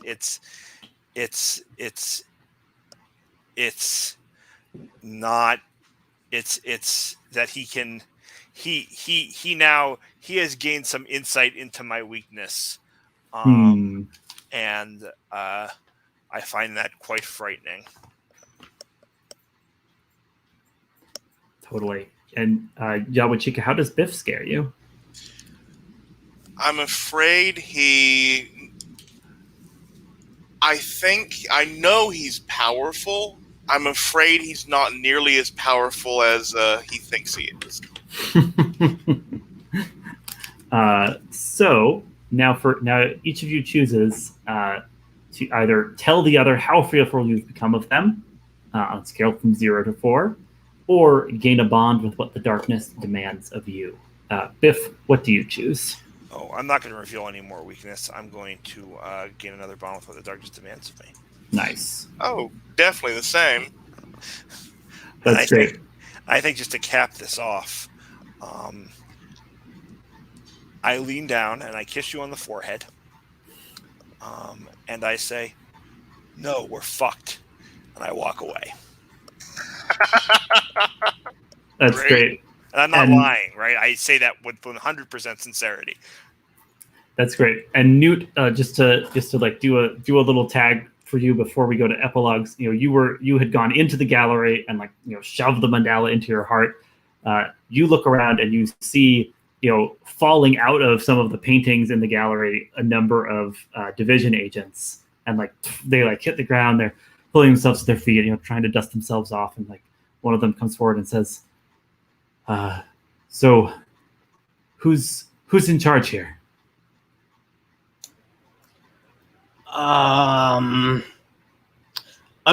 actually a little bit unclear on that myself. I kind of have met like 2 or 3 directors today.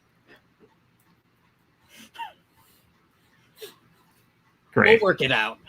I love it. And and then we get a nice cut to black, musical sting, and now for kind of possibly while the credits are rolling, the epilogues for each of our monsters. Yawachika, do you have an epilogue for us? I think mine would be semi-shared with Newt, most likely. But I have a few ideas of at least a single idea of what he would try at first. And I imagine there's this scene of him in, there's this rundown Catholic church that's abandoned somewhere, and he's there's lights, there's flickering lights, the broken stained glass is shimmering, and then inside he's standing at the altar lifting up this goblet. His wings are exposed. These people are chanting and praying to him, speaking in tongues, and he sips the wine, looks in the reflection. I don't see what Biff gets out of this. just drops it and walks off. I see. Considering gathering worshippers. But I think though the thing with Newt is that I like to imagine that like there's just another thing with like them sharing a room now, and like Yawachika like with his wings buffeting up and down a little bit as the cats jump for them, and he keeps them from grabbing the feathers, and he's feeding them all, and then like Newt comes in with another kitten, and he just sighs, like waves his hand, and this bag of kitten food appears since they only have like cat food. Yeah, Newt, how does that sound? Oh yeah, that works for me. Excellent. What would we see for Newt in an epilogue? I mean, I was kind of thinking something along the same lines as well, but let me think if there's anything else that occurs to me.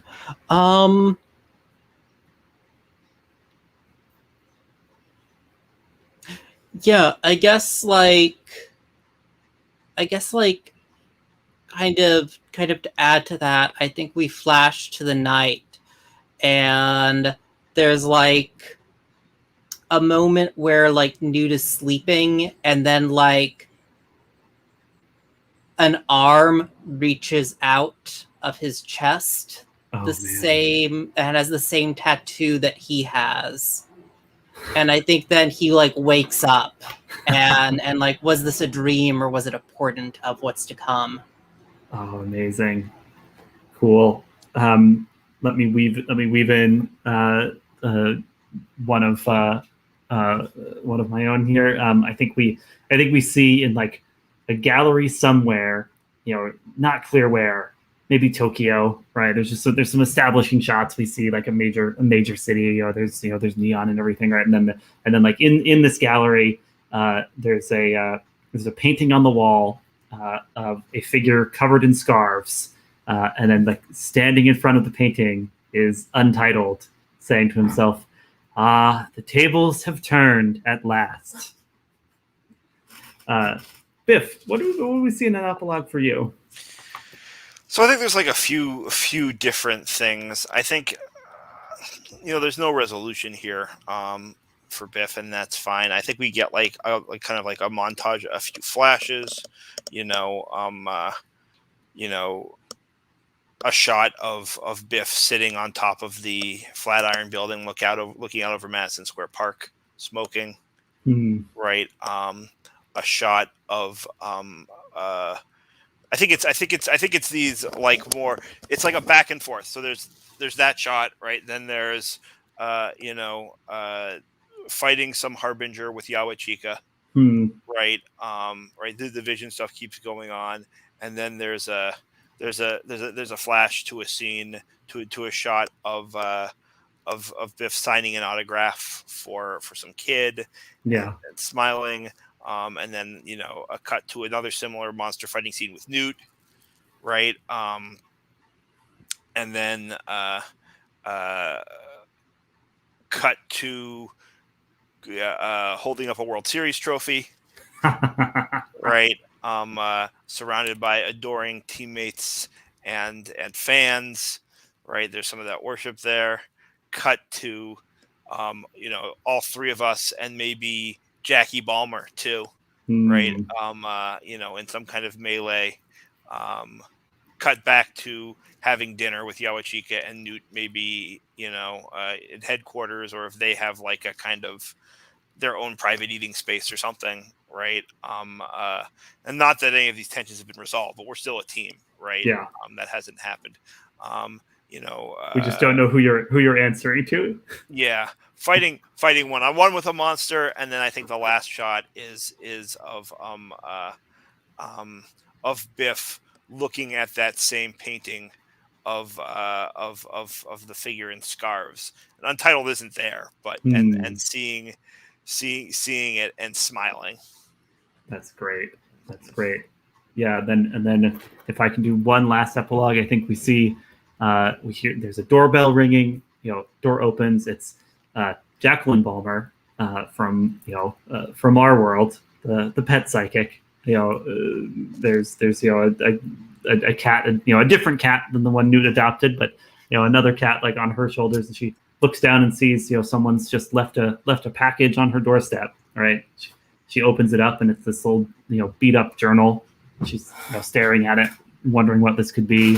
And the camera pans over to exiting the building. Jackie Balmer, her alternate universe self, pulling up her trench coat and kind of smiling grimly about whatever it is she's left for herself here.